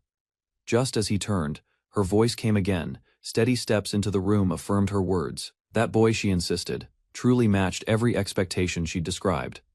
A reckless response to provocation had dragged Alan into a conflict that risked escalating far beyond school walls. Regret lingered in the room as her mother confessed her shame about the entire situation with His Highness. Gentle arms wrapped around Anna. No words were needed. Across the room, Gerhard's voice broke the silence. He would visit the royal palace himself. As Duke, he vowed to shield Alan. Tears fell as Anna gave a faint nod, acknowledging that his decision was what she had hoped for all along. Outside the mansion, stillness returned. Understanding had been reached, and a new path was beginning to take shape. A quiet carriage awaited outside the estate gates. Alan was told Anastasia wouldn't be meeting anyone that day. Thoughts clouded his mind as the carriage pulled away. No goodbyes. No answers. Regret followed closely behind, whispering that maybe she resented him now. Despite surviving the ordeal, satisfaction never came. Fate had shifted, but the road ahead remained long and uncertain. Days later, a voice called from downstairs. Someone had come to visit, and his mother called him down with a warm smile. At the door stood the same man who once brought life-changing news. Familiar words greeted him. It had been a while. A formal invitation arrived, asking Alan to attend dinner the next day. Shock struck him upon hearing Anastasia would be present. Outside the grand estate, Alan adjusts his uniform, while his mother hesitates nearby, visibly uneasy about her modest attire. The difference in status weighs on her.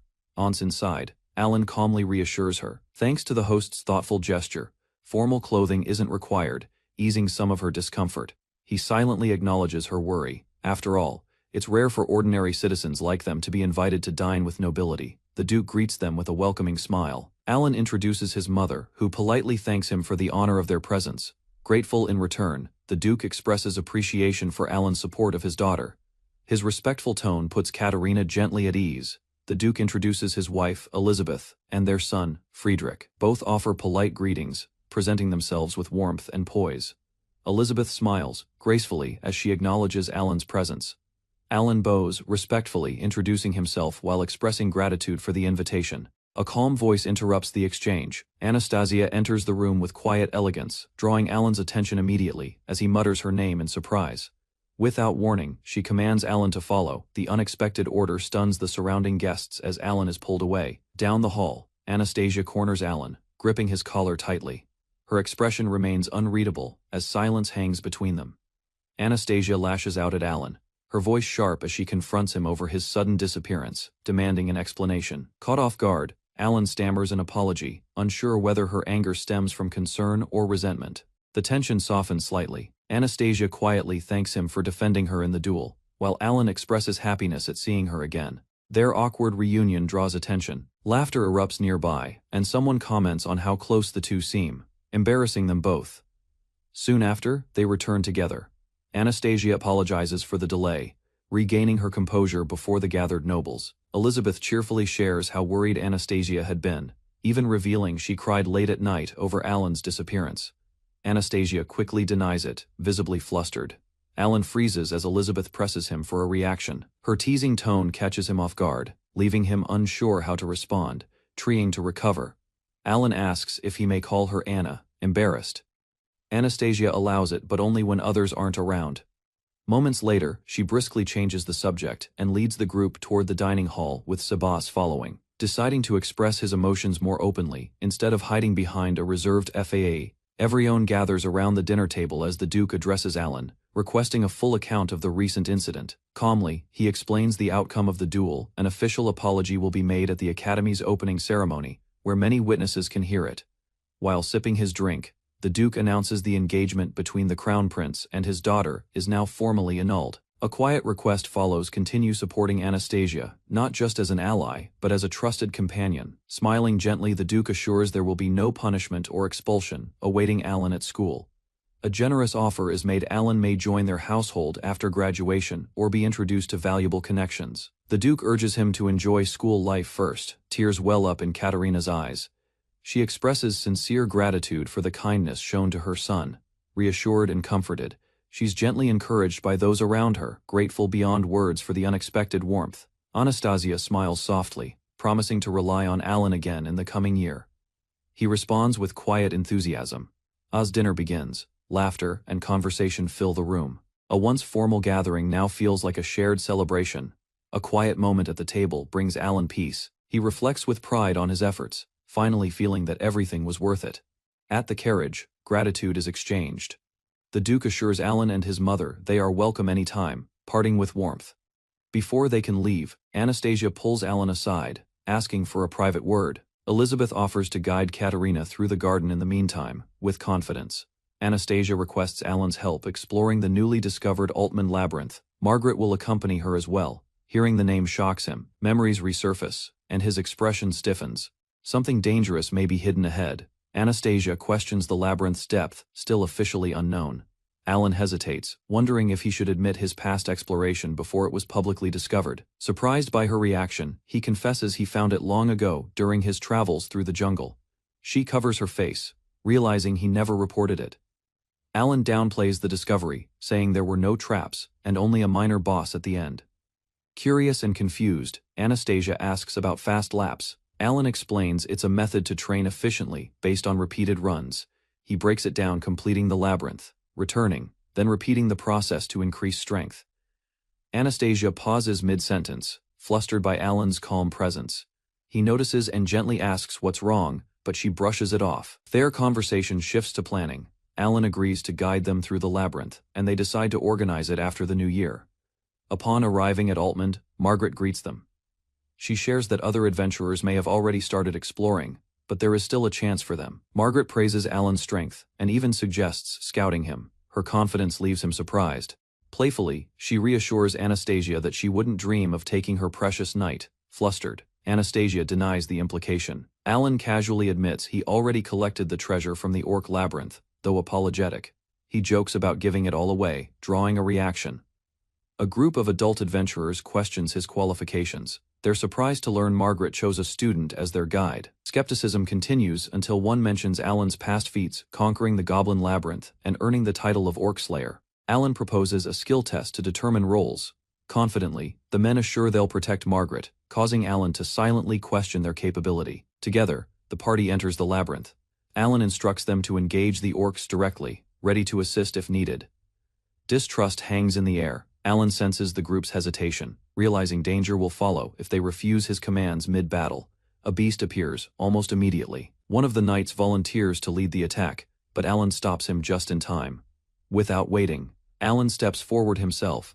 The others protest, unsure of what he's planning to do. Facing the enemy directly, Alan prepares to demonstrate his strength, determined to earn their trust through action. With a modern firearm in hand, he surprises everyone.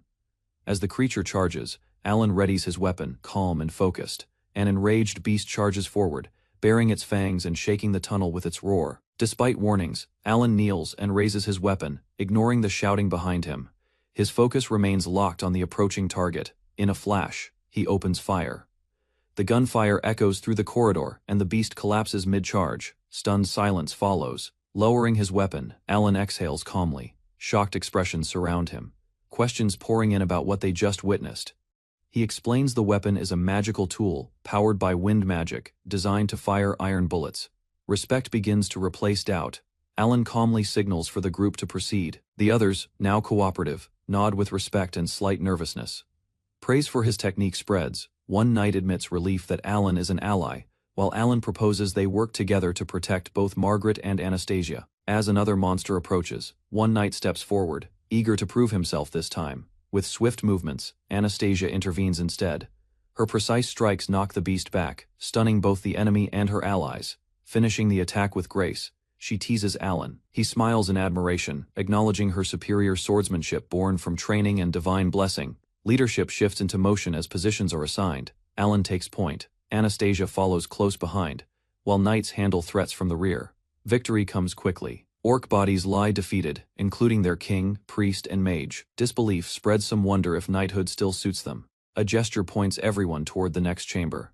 Movement resumes as Alan suggests they prepare to exit. Margaret chuckles, admitting their over-reliance on one person. Appreciation fills outside the grand estate. Alan adjusts his uniform, while his mother hesitates nearby, visibly uneasy about her modest attire. The difference in status weighs on her.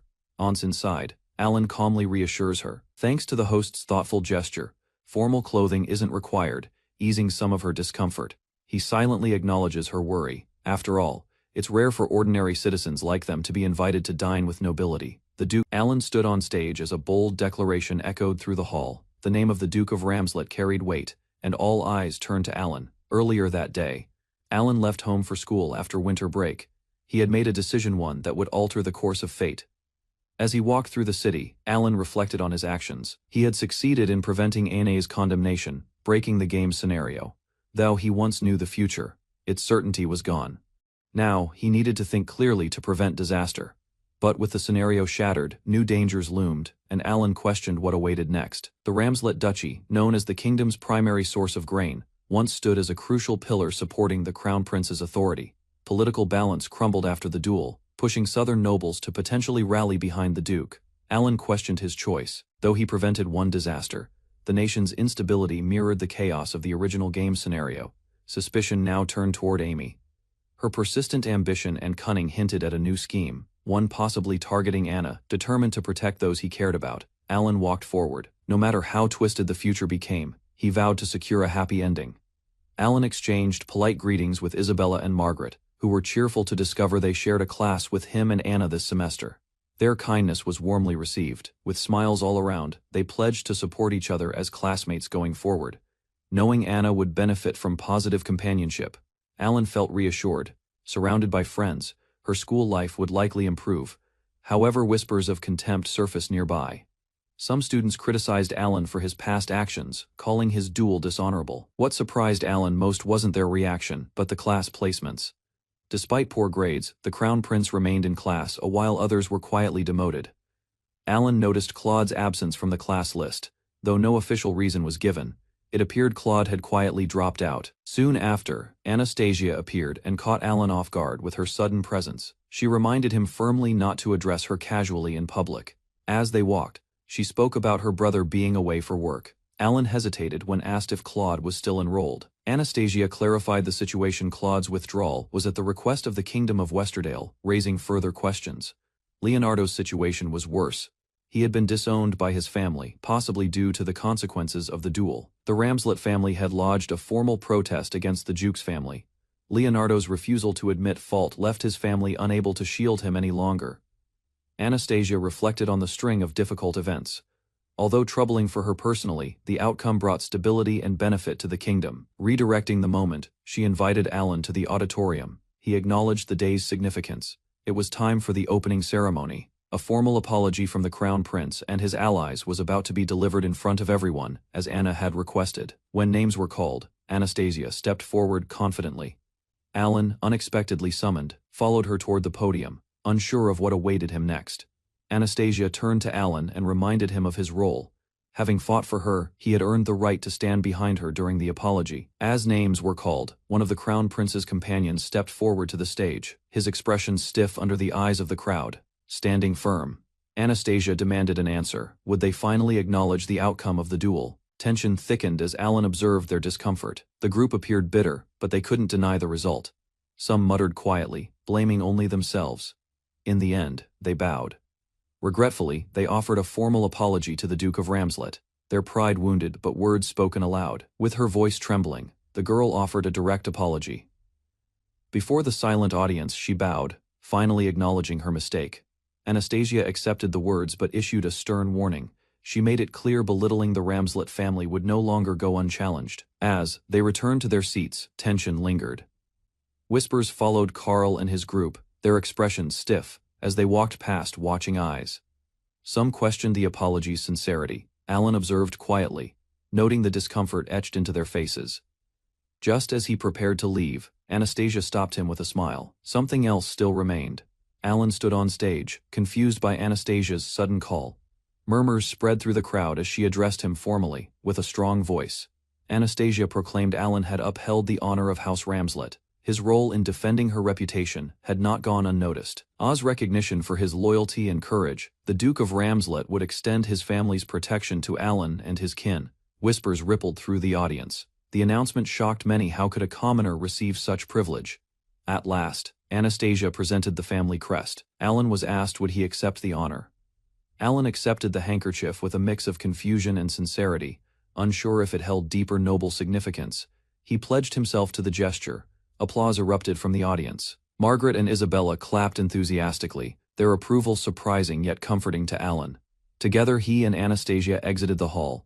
The echo of clapping followed them through the grand corridors of the academy. Curious, Alan asked why she made such a public declaration, especially when the king was already aware of the arrangement. Anastasia explained her reasoning. It was a warning. Any harm toward Alan would now be treated as a threat to the Ramslet family itself. Still holding the handkerchief, turned to Anastasia with uncertainty. He quietly asked what the gesture truly meant. Before she could reply, classmates gathered around, praising Anastasia's actions. Alan, meanwhile, was pulled into conversation by curious voices.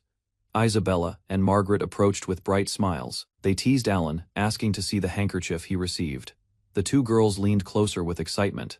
Alan, puzzled by their reactions, asked what was so significant about it. With a knowing smile, Margaret explained. When a noble lady gives a handkerchief sewn with her crest, it's meant for the knight she trusts most. The girls explained that receiving a noblewoman's embroidered handkerchief meant a public declaration of belonging.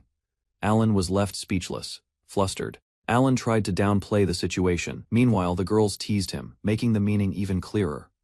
Alan remembered the Duke's words. Anna, as a Duke's daughter, would one day face a political marriage. Despite everything, Anna smiled and reassured him. They promised to protect one another, no matter what came next. Rumors swirled in the Westerdale kingdom after Prince Claude was expelled, a move viewed as punishment for a disgraceful duel. Some speculated that love drove Claude's actions, as he willingly took responsibility for Amy and stepped away. Yet deeper motives surfaced: fear that Amy would abandon their kingdom, triggering unrest and collapse. With Estonian forces poised to exploit the tension, the question arose: would Westerdale ally with them, or stay loyal? Coldly, one voice suggested dividing the nation with Estonia might be preferable to preserving a fragile sovereignty. Doubt crept in as suspicion arose that Prince Claude might already be coordinating with Estonia behind the scenes. Alan considered the scenario from the original game: Estonia invades, Amy escapes, and Westerdale leads a counterattack. However, that timeline seemed unlikely now. Alan had altered events, and Amy's sainthood had been used to manipulate the kingdom's support. News then arrived from the south. Conrad, the eldest son, had returned home in haste. The Ramslet territory, bordering South Estonia's ally, was mobilizing, raising fears that Zuth was aligning itself for war. Surrounded by alliances on all sides, the threat of northern aggression added another layer of danger to their position. Despite the tension, military response was constrained by timing. Nothing could be done until after the harvest season. In the midst of strategy and uncertainty, Alan humbly offered his support to Amy, reaffirming his loyalty as a commoner. Time passed quietly at the academy. The second year unfolded without disruption after the expulsion of the former Villainess. Though the social order shifted, Amy's surroundings remained calm. Only Prince Claude's absence marked a notable change. Around the academy, the second prince's faction began deliberately distancing itself from the crown prince's allies. Political tension from the royal palace seeped into student life, raising concerns and whispers of deeper schemes. Anastasia approached Alan, inviting him for a walk under the pretense of casual conversation. She revealed her research interest and exploration of adventurers and their impact within the kingdom's structure. When she asked for an introduction to the guild, Alan hesitated, unsettled by the sudden attention from its intimidating members. Anastasia teased Alan playfully, pretending to be offended by his hesitation, only to brush it off with a smile. As the summer research began, she mentioned that Isabella and Margaret would work together on literature, drawing knowing smiles from nearby classmates. Alan noticed Anna had begun smiling more frequently, likely a result of her growing bond with the girls. Later she appeared, dressed in simple village attire, uncertain about the necessity of her disguise. On the street, Alan explained the outfit was arranged by Sebastian, prompting Anna to remark on her unusual act of sneaking out. Anna's circumstances shifted noticeably following her dual and broken engagement with the crown prince. Though reluctant to hide, she accepted the need to remain discreet, while her family stayed neutral in the royal conflict. During their walk through town, Alan and Anna encountered a suspicious figure, prompting Alan's alert response. A group of elite students appeared, boldly claiming they would eliminate monsters, and requested directions to the village. However, the cloaked girl's quiet confession revealed an uncomfortable truth. There were no monsters, exposing a misunderstanding or something deeper. Tension erupted as the cloaked girl shouted her innocence, but Marx furiously accused her of lying to the future king. Meanwhile, Alan and Anna wandered the streets until a sudden gasp revealed someone had recognized them. An unfamiliar girl confronted Anna, convinced she was interfering with her divine blessing once again. Alan, confused by the accusation, tried to understand what blessing meant, only to witness the cloaked girl prepare for a desperate move. Without warning, she lunged at Alan, knocking him down while Anna watched in stunned disbelief. Alan recognized the girl's voice and was stunned to realize it was Cheryl Laura. Someone he hadn't expected to see here. She confirmed her identity without hesitation, quickly turning the situation in her favor. Cheryl accused the other students of threatening her, claiming they intended to steal her money, stating they were only following a prophecy received by Amy and were acting accordingly. The prophecy demanded the elf village be saved from a monster attack, and Cheryl's presence had misled them into thinking she was part of it. Frustrated, Cheryl firmly denied being attacked by any monster, demanding they stop bothering her. Anastasia stepped forward with authority, condemning the group for attempting robbery within city limits. Carl, realizing the situation was turning against them, ordered a retreat. Though visibly irritated, he left with a bitter remark and a threat not to forget the incident. Even as they departed, the strange wind conjured during the confrontation remained. Tension flared anew when Cheryl demanded to know who the unfamiliar girl was. Anna, equally annoyed, returned the question with suspicion. Their banter escalated. Cheryl mocked Anna as a little girl, prompting a fierce rebuttal. Anna bristled at being belittled by someone even shorter. As the group walked, tension flared once more. Cheryl demanded Alan's support in the ongoing spat, while Anna issued a royal challenge, questioning her opponent's identity. Soon after, Alan withdrew to the guild, seeking a moment of peace. He crouched in a quiet corridor while others checked on him. A guild member explained Alan's retreat, amused by his entanglement in what he called a lover's quarrel between two fiery women. When Alan remained silent, the teasing escalated. Another member accused him of eavesdropping, forcing Alan to respond to their playful accusations. Inside the room, Alan tried to regain calm. He invited Cheryl to remove her hood, hoping to shift the atmosphere. Cheryl finally removed her hood, revealing her elven ears. Alan introduced her as the daughter of the Queen of Elves, stunning Anna, who hadn't realized she was royalty. Anna, caught off guard by the revelation, quickly apologized for her earlier behavior. To smooth over the tension, Alan explained that in the elven village rank held no weight, and nobles and commoners were treated equally, something Anna found unusual. Brightly, Cheryl shifted the mood by inviting Alan to a summer festival held in her village, clearly excited to extend the invitation. Though her sudden appearance and effort startled everyone, She explained that the festival was rare, occurring only once every 10 years, and she believed Alan. Cheryl excitedly agreed to accompany Alan, eager to ride the flying ship after the festival. Anna quietly observed the exchange. Anna, suppressing irritation, demanded an explanation. Alan hesitated, realizing he could no longer hide the truth. Meanwhile, a staff member discovered an unconscious man in the hall, apparently punished for eavesdropping. Anastasia's voice cut through the room as she demanded to know Alan's connection to the elf. Without hesitation, the elf revealed Alan's role in their village. To her, he wasn't just a stranger, he was someone who had once saved them. She explained how Alan had defended their people from malevolent spirits. Tension rose as playful accusations filled the air. Anastasia questioned the elf's influence, while Alan, clearly overwhelmed, tried to deflect the teasing with visible frustration. With a confident smile, the elf shifted the mood. She leaned forward, inviting them to attend the village's upcoming summer festival, ending the discussion on a lighter note. Alan questioned how Cheryl managed to enter the town unnoticed. Though willing to attend the festival, he seemed uneasy about her presence. With a casual gesture, Cheryl claimed she simply walked through the gate, treating the situation as if it were nothing unusual. Concerned, Alan warned her of the risk. Exposure could lead to the elven village's secret being revealed, a danger neither of them could ignore. Cheryl, confused by the urgency, asked if humans truly posed that kind of threat. Alan clarified the real danger wasn't just hostility, but discovery. Although she brushed it off with a smile, Alan remained serious. Her luck wouldn't last forever, and one mistake could compromise everything. Before departing, Alan hesitated and asked whether Anastasia could accompany them. She remained quiet, processing the request. He proposed using the Noble's Gate, reasoning that her presence would prevent suspicion. The plan hinged on her consent. To Alan, it was the safest route out of town. However, the idea of a human entering the elven village sparked immediate resistance. Cheryl, thoughtful yet amused, suggested an alternative. They could pretend Anastasia was Alan's fiancée. Flustered but compliant, Anastasia agreed. If that was the condition, she would play the role, however awkward it felt. Alan apologized, worried the plan might trouble Anastasia, but she stood firm, seeing it as a valuable chance to understand elven life firsthand. Without delay, she excused herself to prepare, asking logistical questions along the way.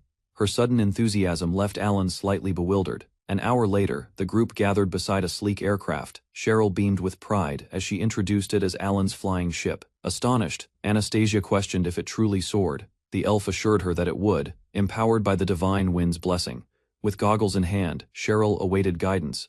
Alan hesitated, caught off guard by her readiness. Perched alone on the rear of the aircraft, Cheryl shouted, confused why no one else had joined her. Alan calmly explained that others would sit up front. He assured her the seat was special, chosen for its scenic view, but asked her to keep it secret to avoid upsetting Anastasia. Rather than complain, Cheryl grinned, praising Alan's cleverness. The others remained unsure of what he had whispered. To balance the weight, Anastasia was instructed to ride behind Alan. She climbed aboard and wrapped her arms around him. Though awkward, she insisted it was fine, brushing off the close contact and weight as necessary. The aircraft lifted off with a powerful surge, soaring into the sky as the group braced for flight. Astonishment filled their faces as clouds rushed past. Cheryl marveled at the speed and altitude, calling out in excitement. From above, the royal capital appeared distant and miniature. Anastasia clung tighter, surprised by the scale of the view below. Alan explained the journey would take 4 hours, promising they'd reach the elven village by sunset, despite the cramped conditions.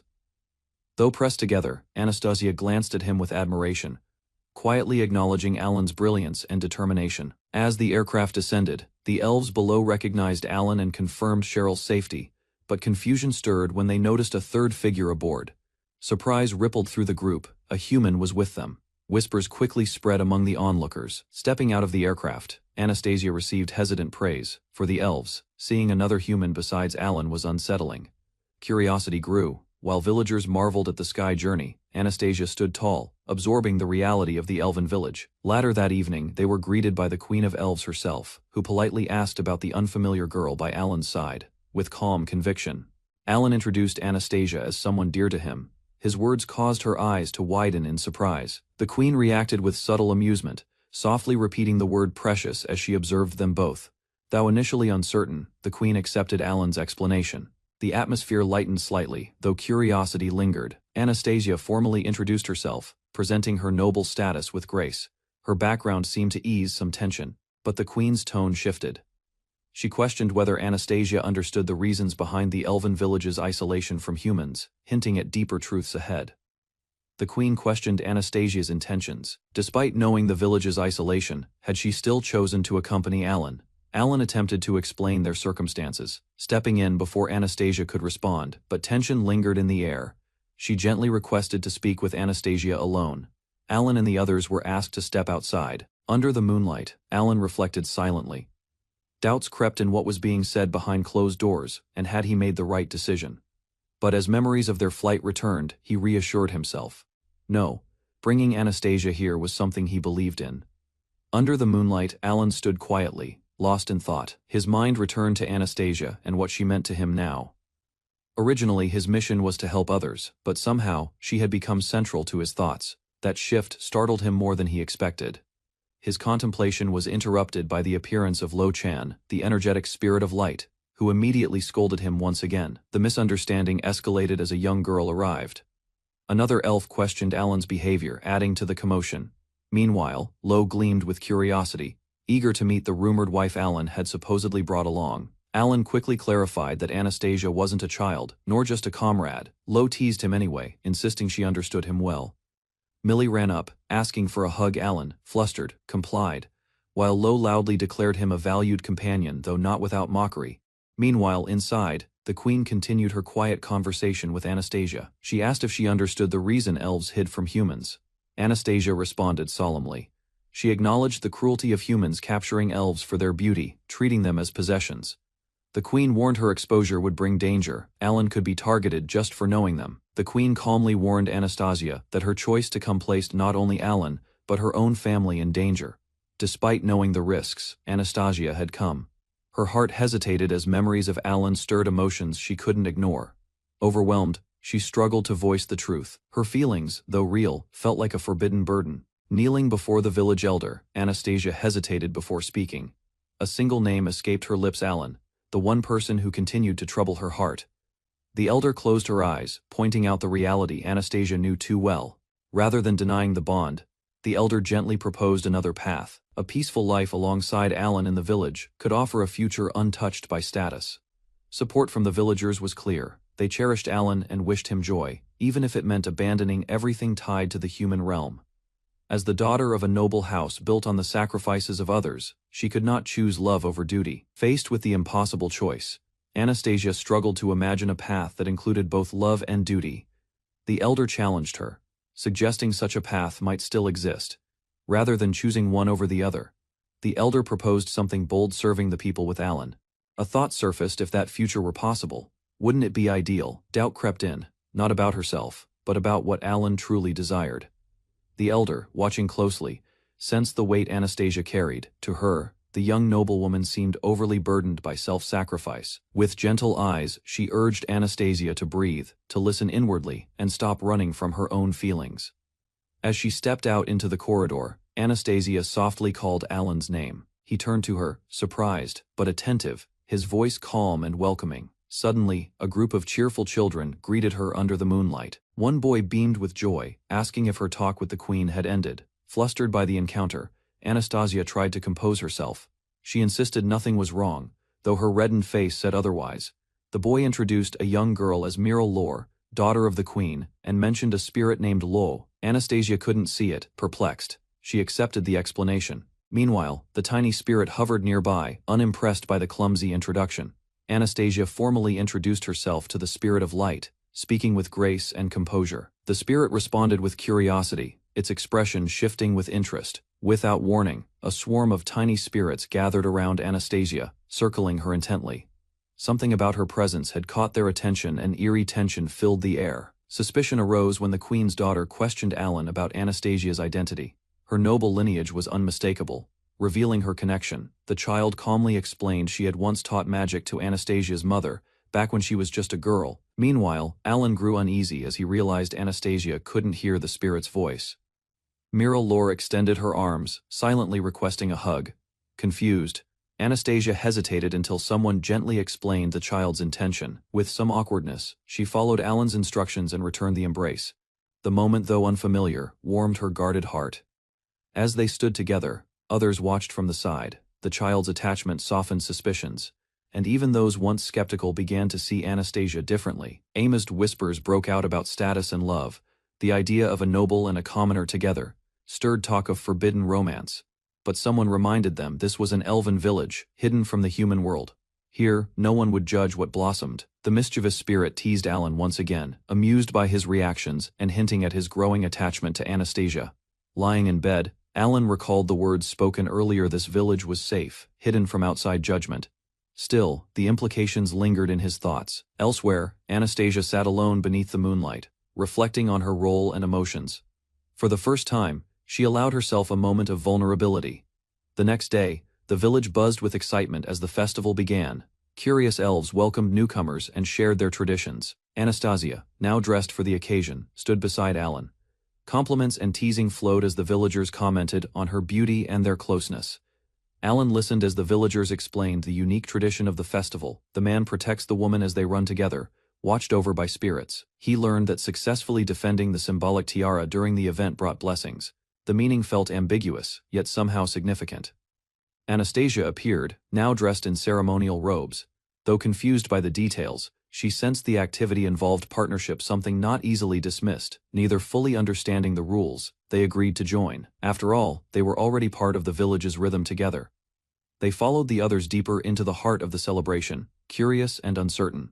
Yet walking side by side, romance bloomed around the festival grounds as couples shared gentle moments. Alan and Anastasia, standing stiffly among them, could only watch in silence. Feeling the pressure of the crowd, they nervously agreed to skip the affectionate traditions. Their awkwardness was mutual and obvious. As music filled the air, the two were drawn into the center of the gathering. A host invited everyone to join the circle without hesitation, uncertain. They observed the dancing but chose to follow along. Alan couldn't offer answers, only a shrug and patience. Instructions finally arrived: don't let the tiara get dirty and just run. The real game was about to begin. With the beat of drums rising, the elf villagers rallied, shouting in excitement. The challenge was about to begin in full force. Alan and Anastasia looked around nervously as the villagers advanced, baskets in hand and expressions oddly serious. Just as confusion peaked, acceleration magic launched the participants forward. One elf smiled and simply wished them luck. Alan grabbed Anastasia's hand and ran. The goal was now clear: protect the tiara, avoid getting hit, and survive the onslaught of flying fruit. A second later, Alan took a direct hit to the face. The trial had officially begun. Despite the stinging fruit assault, Alan urged Anastasia to protect the tiara. He reassured her with a bleeding smile. It didn't hurt much. A sudden burst of water magic slammed into them. Alan shielded Anastasia, bewildered by the magical escalation. One villager grinned and shouted the rule: anything goes, as long as it's harmless. Chaos was fair play. With Anastasia injured, Alan pulled her close and unleashed a smokescreen, buying them precious seconds. Lifting her in his arms, Alan made the call. There was no time to hesitate, they had to keep running. Alan finally stopped under cover, setting Anastasia down gently, flustered. He apologized while she asked to be released, soaked, but still holding the tiara. Anastasia was relieved it remained intact. Quietly, she wondered if she had been too heavy. Alan quickly dismissed the concern, claiming he could carry her for hours. The comment echoed around them, drawing teasing laughter from nearby villagers. Even the tiny spirits were moved, reenacting dramatic declarations of love and support, their playful exaggerations echoing through the air. But the break ended quickly. Guided by a villager, Anastasia took Alan's hand and pulled him back into the race. Alan used wind magic to shield them from incoming fruit. Surrounded and overwhelmed, he carried Anastasia and searched for cover. Their pursuers closed in with renewed force. Despite exhaustion, Alan held firm, refusing to surrender as tension escalated. Surrounded by enemies, Alan stood firm with Anna at his side. He kept her close, bracing for the confrontation ahead as the attackers closed in with confidence. Without hesitation, he pinned Anna against a nearby tree, using his body to block any incoming threat. The enemies hurled their weapons with cruel smiles. Anna could only watch in fear as Alan shielded her from the assault. Fighting to stay upright, Alan began chanting. He focused his mana, determined to hold out until time expired. A surge of energy burst forth, his spell launched. The ice spear struck one enemy directly, halting their advance. Anna's voice trembled as she confronted Alan, questioning the meaning of his sacrifice. Her concern was not for the outcome, but for his safety. Suddenly, the sound of approaching footsteps broke the tension. Alan turned, startled by the interruption. A woman stepped forward, announcing the end of the trial as a ceremonial bell rang in the distance. The ordeal was officially over. Anna collapsed into Alan, overwhelmed by relief. Meanwhile, one of the elves apologized for acting on impulse, facing her mother's judgment. Their efforts didn't go unnoticed, praise followed from the officials, and Alan could only respond with quiet gratitude. A festive atmosphere surrounded Alan and Anna as the crowd gathered for the next part of the ceremony. Decorative poles swayed in the breeze while quiet murmurs filled the square. Officials announced that those who protected the tiara must return 10 years later for another task. Alan and Anna were called forward, still unsure of what awaited them. Confused by the instructions, they hesitated. Whispers and glances confirmed something unusual was about to happen again. Cheering erupted as the crowd urged them to perform a ritual. Embarrassment washed over them, meeting eyes. They reluctantly agreed to go along. Surrounded by onlookers, they stood side by side. As they stood inches apart, Anna hesitated, reminding Alan he wasn't obligated. Still, he nodded, insisting they continue, even if just for show. Their lips met briefly before pulling apart, the gesture leaving both wide-eyed. The surrounding crowd faded into the background. Alan looked away, cheeks flushed, unsure how to process what just happened. Anna remained silent, her expression mixed with confusion and realization. Suddenly, a mysterious girl appeared, identifying herself as the daughter of Elizabeth and Gerhard. Both Alan and Anna were stunned. She introduced herself as Loringas, the spirit of light, and a descendant of a legendary sage. Her presence shifted the mood entirely. The spirit of light turned to Anna, acknowledging her unwavering resolve. She offered her divine blessing without hesitation, promising protection from both herself and the spirit Loringas. She entrusted Anna with Alan's future. Grateful, Anna accepted the duty with a quiet nod. As word spread, the crowd erupted in surprise and praise. Receiving such a blessing, especially for a human, was unheard of. Later, Alan found solace in the quiet of a hot spring. The festival was far from over, but he needed a break. Reflecting in the steam, Alan realized the entire event was a ceremony for choosing partners. He wondered how Anna would feel if she'd known. Anna unexpectedly entered the hot spring, wrapped in a towel. Alan turned in shock, calling her name in disbelief. Realizing the situation, he panicked, questioning if the bath was mixed. Embarrassed, he tried to excuse himself. Anna stopped him, though flustered. She insisted it was fine as long as he didn't look her way. Separated by a rock, the two quietly shared the space. Alan muttered that the elves really hadn't explained things properly. Looking at the peaceful night sky, Anna expressed her fondness for the village. Alan agreed, smiling at the warmth they both felt. At the celebration, elves shared their values: no nobles, no taxes, just equality. Everyone lived peacefully, without greed or hierarchy. Anna listened in silence, overwhelmed by the fairness of the elven society. Questions swirled in her mind about humanity's failure to achieve the same. As Alan called her formally, Anna corrected him. Her voice was gentle but firm. Just Anna was enough. Tears shimmered in her eyes as she questioned whether rank mattered in this village. Here, titles held no weight. She confessed her wish to simply be Anastasia, not a duke's daughter. Alan paused, then softly replied, "Anna." She smiled, finally seen for who she was. With flushed cheeks, Anna asked Alan to drop titles and just be himself. Her voice was firm yet vulnerable, hoping for honesty between equals. Moved by her words, Alan embraced her, under the moonlight. The two shared a quiet kiss, wrapped in each other's warmth. Elsewhere, the spirit of light watched silently. Her gentle smile acknowledged the bond that had just deepened between the two. Later that night, Alan lay awake while Anna slept beside him. Thoughts lingered on everything that had changed. As they talked in the dark, memories resurfaced of a fleeting meeting in childhood. Both finally realized they had crossed paths long ago. They held each other in silence, wrapped in the warmth of shared emotions. Alan awoke slowly, the calm of the morning sun filtering through the paper window. His thoughts lingered on the night before. Anna stirred beside him, teasing him gently for waking up late. They exchanged soft greetings, unsure of what to say next. As she stood up, Anna deflected the tension with blame, telling him it was his fault. Alan could only stammer in response. Sitting down, Anna reminded him once more. No more titles, just Anna. Alan nodded, understanding her completely now. Before leaving the village, Alan stopped Anna. He had one more place he wanted her to see. They arrived at a quiet lake on the outskirts, hand in hand. The calm water reflected the peace they both felt. Anna smiled and pointed to the many spirits dancing above the surface. Alan called her name, hesitating, trying to apologize for the night before. He stumbled over his words. Anna stopped him firmly, unwilling to let awkwardness ruin what they had.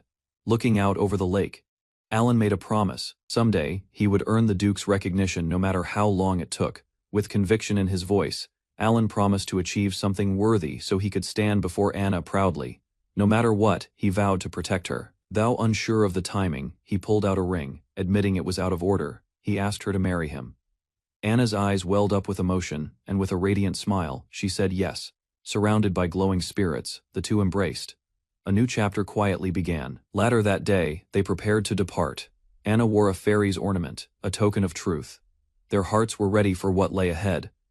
Alan and Anna flew toward the royal capital, knowing it would be the last time they could forget their roles. Though reluctant, they accepted it was time to return. Upon arrival, Alan was summoned. A stern man confronted him, asking if he understood why he had been called. The atmosphere shifted. Calm was replaced by tension. Alan unleashes a concentrated magic strike toward the descending beasts. Energy bursts forward and tears through their wings. Anna stands firm as fragments scatter. After the clash, silence fills the cavern. The fallen monsters lie motionless nearby. Alan remains steady while Anna lowers her guard. Exhaustion does not show on her face despite the fight. Preparation for the coming boss battle weighs on them. Anna drinks water to recover strength.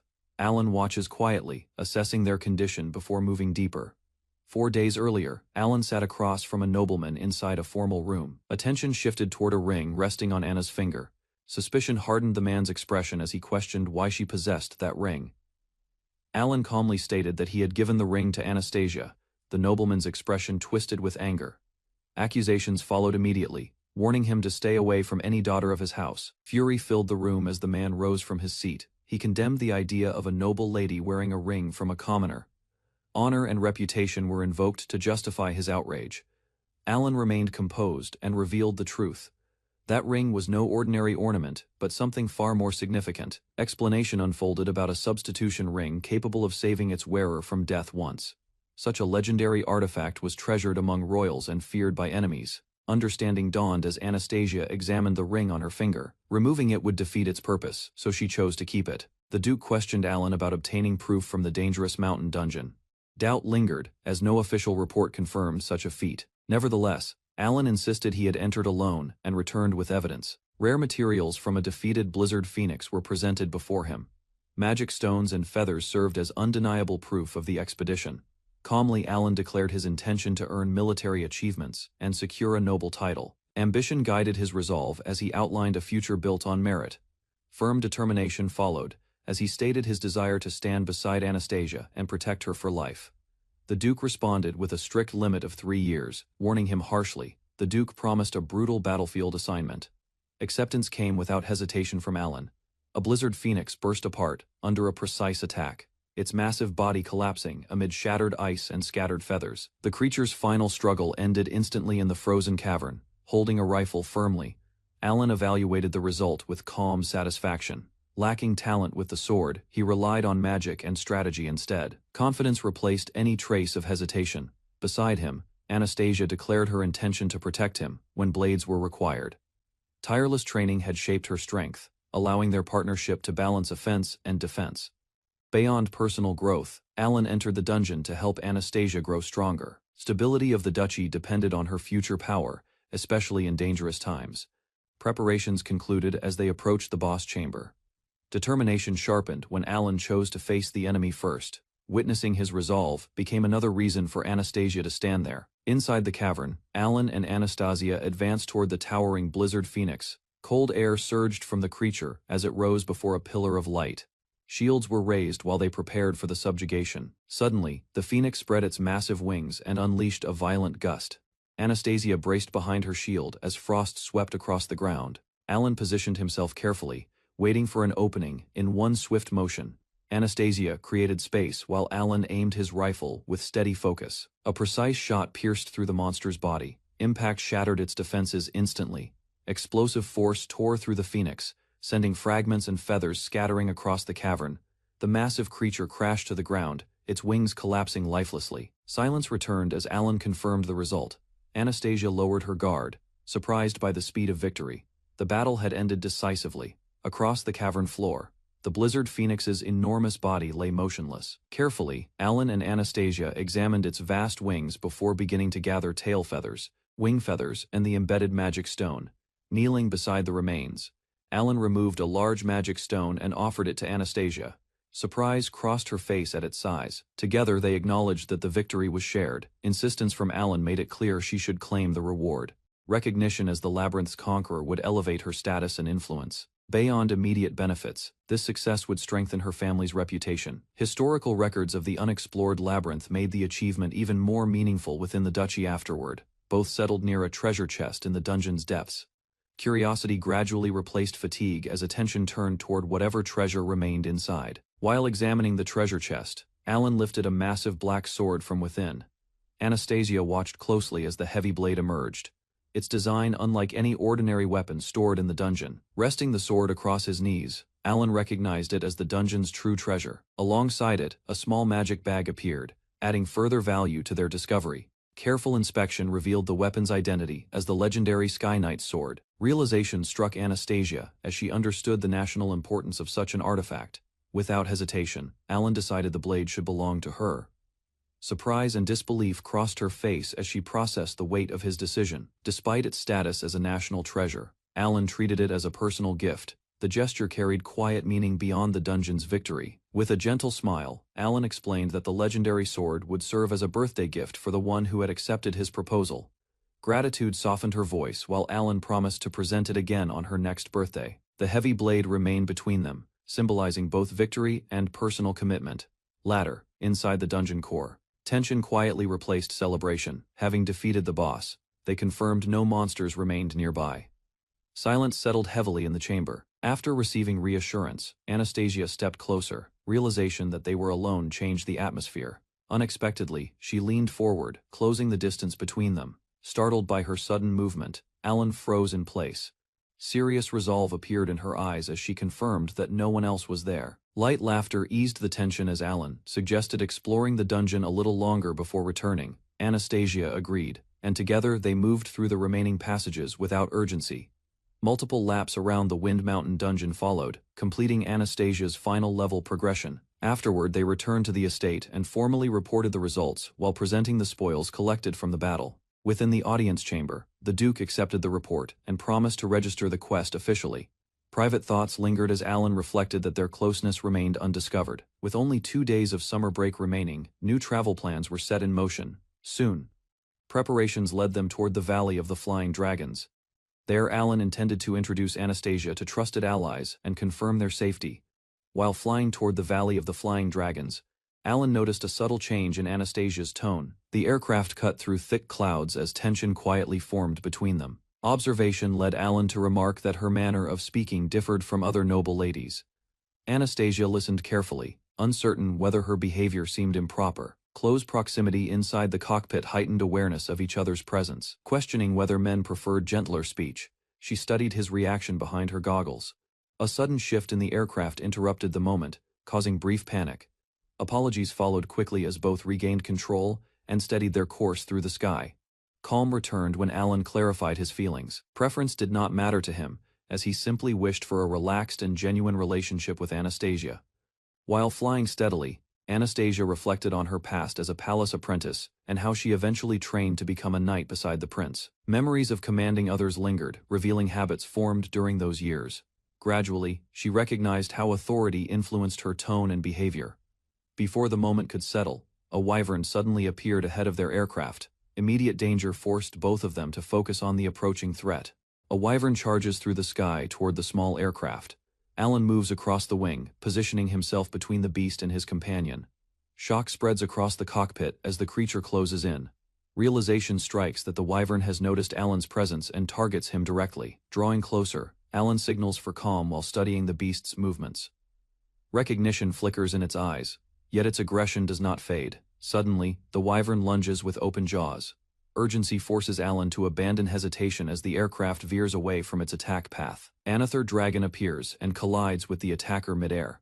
The clash erupts above the fleeing aircraft, leaving Alan stunned as the battle shifts away from them. A massive sky dragon descends above the aircraft, its wings casting a shadow over Alan and his companion. Instead of attacking, it positions itself protectively, driving away the hostile wyvern and ensuring their safety. On the ground near ancient ruins, the dragon lowers itself before Alan.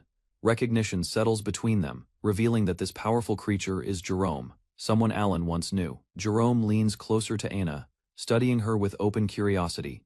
Tension fills the air as she stiffens under the dragon's gaze, uncertain about his intentions. Melissa steps forward, attempting to ease the awkward moment. Alan quickly clarifies the situation, preventing further misunderstanding between his friends. Later, they gather within the ruins to speak calmly. Jerome listens as Alan asks about recent events, concerned about possible human attacks since their last meeting. Jerome explains that wyverns in the valley were attacked by a strange pink-haired woman and her armed companions. The creatures were defeated quickly, but the incident raised concern. Alan listens carefully, while Jerome observes Anna from behind. He states that although no help is needed now, he wants his strength offered if Anna ever faces danger. Curiosity shifts toward Anna as Jerome questions her place beside Alan. Alan remains calm, admitting her parents have not approved of their bond, yet he intends to earn recognition. Jerome's tone sharpens at that revelation. Anna senses unease while Alan asks what troubles him. With cold logic, Jerome suggests eliminating those who refuse acknowledgement, leaving Alan startled by the extreme proposal. Jerome argues that anyone who refuses to acknowledge Alan should be eliminated, but Anna suddenly strikes him to stop the reckless idea. The dragon immediately falters and offers a sincere apology. With a steady voice, Alan challenges Jerome's harsh reasoning and questions what caused such extreme thoughts. Unease lingers as he attempts to guide his old friend back to restraint. Trying to calm herself, Anna assumes the remark was nothing more than poor humor. Beside her, Alan reassures her softly, determined to prevent further discomfort. Lowering his head, Jerome moves closer and carefully memorizes Anna's scent. He explains that remembering it will allow him to find and protect her if danger ever arises. Soon after, both dragons crowd around Anna out of curiosity, leaving her flustered. Once satisfied, Jerome steps back and vows to guard the person Alan values most. With a thoughtful gesture, Alan takes items from his bag to repay Jerome's help. Despite Anna saying it was unnecessary, the dragon admits he would gladly accept some meat. Reaching into the enchanted storage, Alan brings out fresh orc meat from Altland. After tasting it, Anna acknowledges its quality while quietly noting the bag's impressive capacity. Soon afterward, Melissa eagerly asks for a share of the food. Smiling easily, Alan responds in a relaxed manner, and Anna observes their exchange with softened expression. Once Jerome finishes eating, preparations to leave the valley begin. Near the ancient ruins, the dragons remain behind as the aircraft rises steadily into the air. In time, the academy stands before them once more. As summer concludes, their arrival signals the end of vacation and the start of another school term. During class, Alan and Anna present their summer research on adventurers in the country standing before their classmates. They argue for rebuilding trust between both sides. Their report explains that nobles seek profits from labyrinths without risking their own knights. Responsibility is avoided, while revenue becomes the central source of conflict. Alan carefully notes that adventurers risk their lives for those earnings. He implies the country schemes to claim a share under acceptable justification. Classmates discuss examples from Altland, where knights and adventurers cooperate. Joint hunts provide stability and steady food supplies for the region. As debate continues, attention turns to the Adventurers Guild's viewpoint. Anna prepares to explain their side to complete the balanced argument. During a break, Margaret and Isabella notice the ring on Anna's finger and the ornament in her hair. Curious glances turn into teasing questions about whether Alan gave them to her. Flustered, Anna avoids giving a direct answer. Since returning from the elven village, she has continued wearing both items without explaining their origin. Rumors quietly spread through the academy, especially about the fairy hair ornament, though occasionally embarrassed. Anna refuses to reveal who entrusted it to her. As she and Alan leave the classroom, a stern voice stops them in the corridor. A group of students confronts Anna, claiming the hair ornament belongs to them and demanding its return. Facing them without hesitation, Anna firmly declares that the ornament was given to her by a noble and is not their property. Amy loudly insists the hair ornament was meant for her and demands it back. Calmly, yet firmly, Anna refuses, stating she will not surrender it, regardless of who claims it. The prince steps in and sides with Amy, declaring the ornament rightfully hers. Doubt flickers across Alan's face as he realizes the prince unquestioningly trusts her words. Tension rises when another student backs Amy's claim and dismisses objections, standing straight. Alan addresses the prince respectfully and repeats that the accessory belongs to Anastasia. Without warning, an angry student lunges toward Anna and reaches for her hair. Shock spreads through the corridor as classmates shout her name. Before he can grab it, the ornament releases a sudden force that hurls him backward. Silence falls as he crashes to the floor, leaving everyone stunned by the artifact's power. The fallen student lies shaken on the floor while others stare at Anna in confusion. Though slightly dizzy, she assures them she is unharmed as whispers spread through the corridor. A heavy presence fills the air around Anna, and unseen voices echo with judgment. The spirits recognize her as their chosen child and warn that anyone attempting to steal that proof will be punished.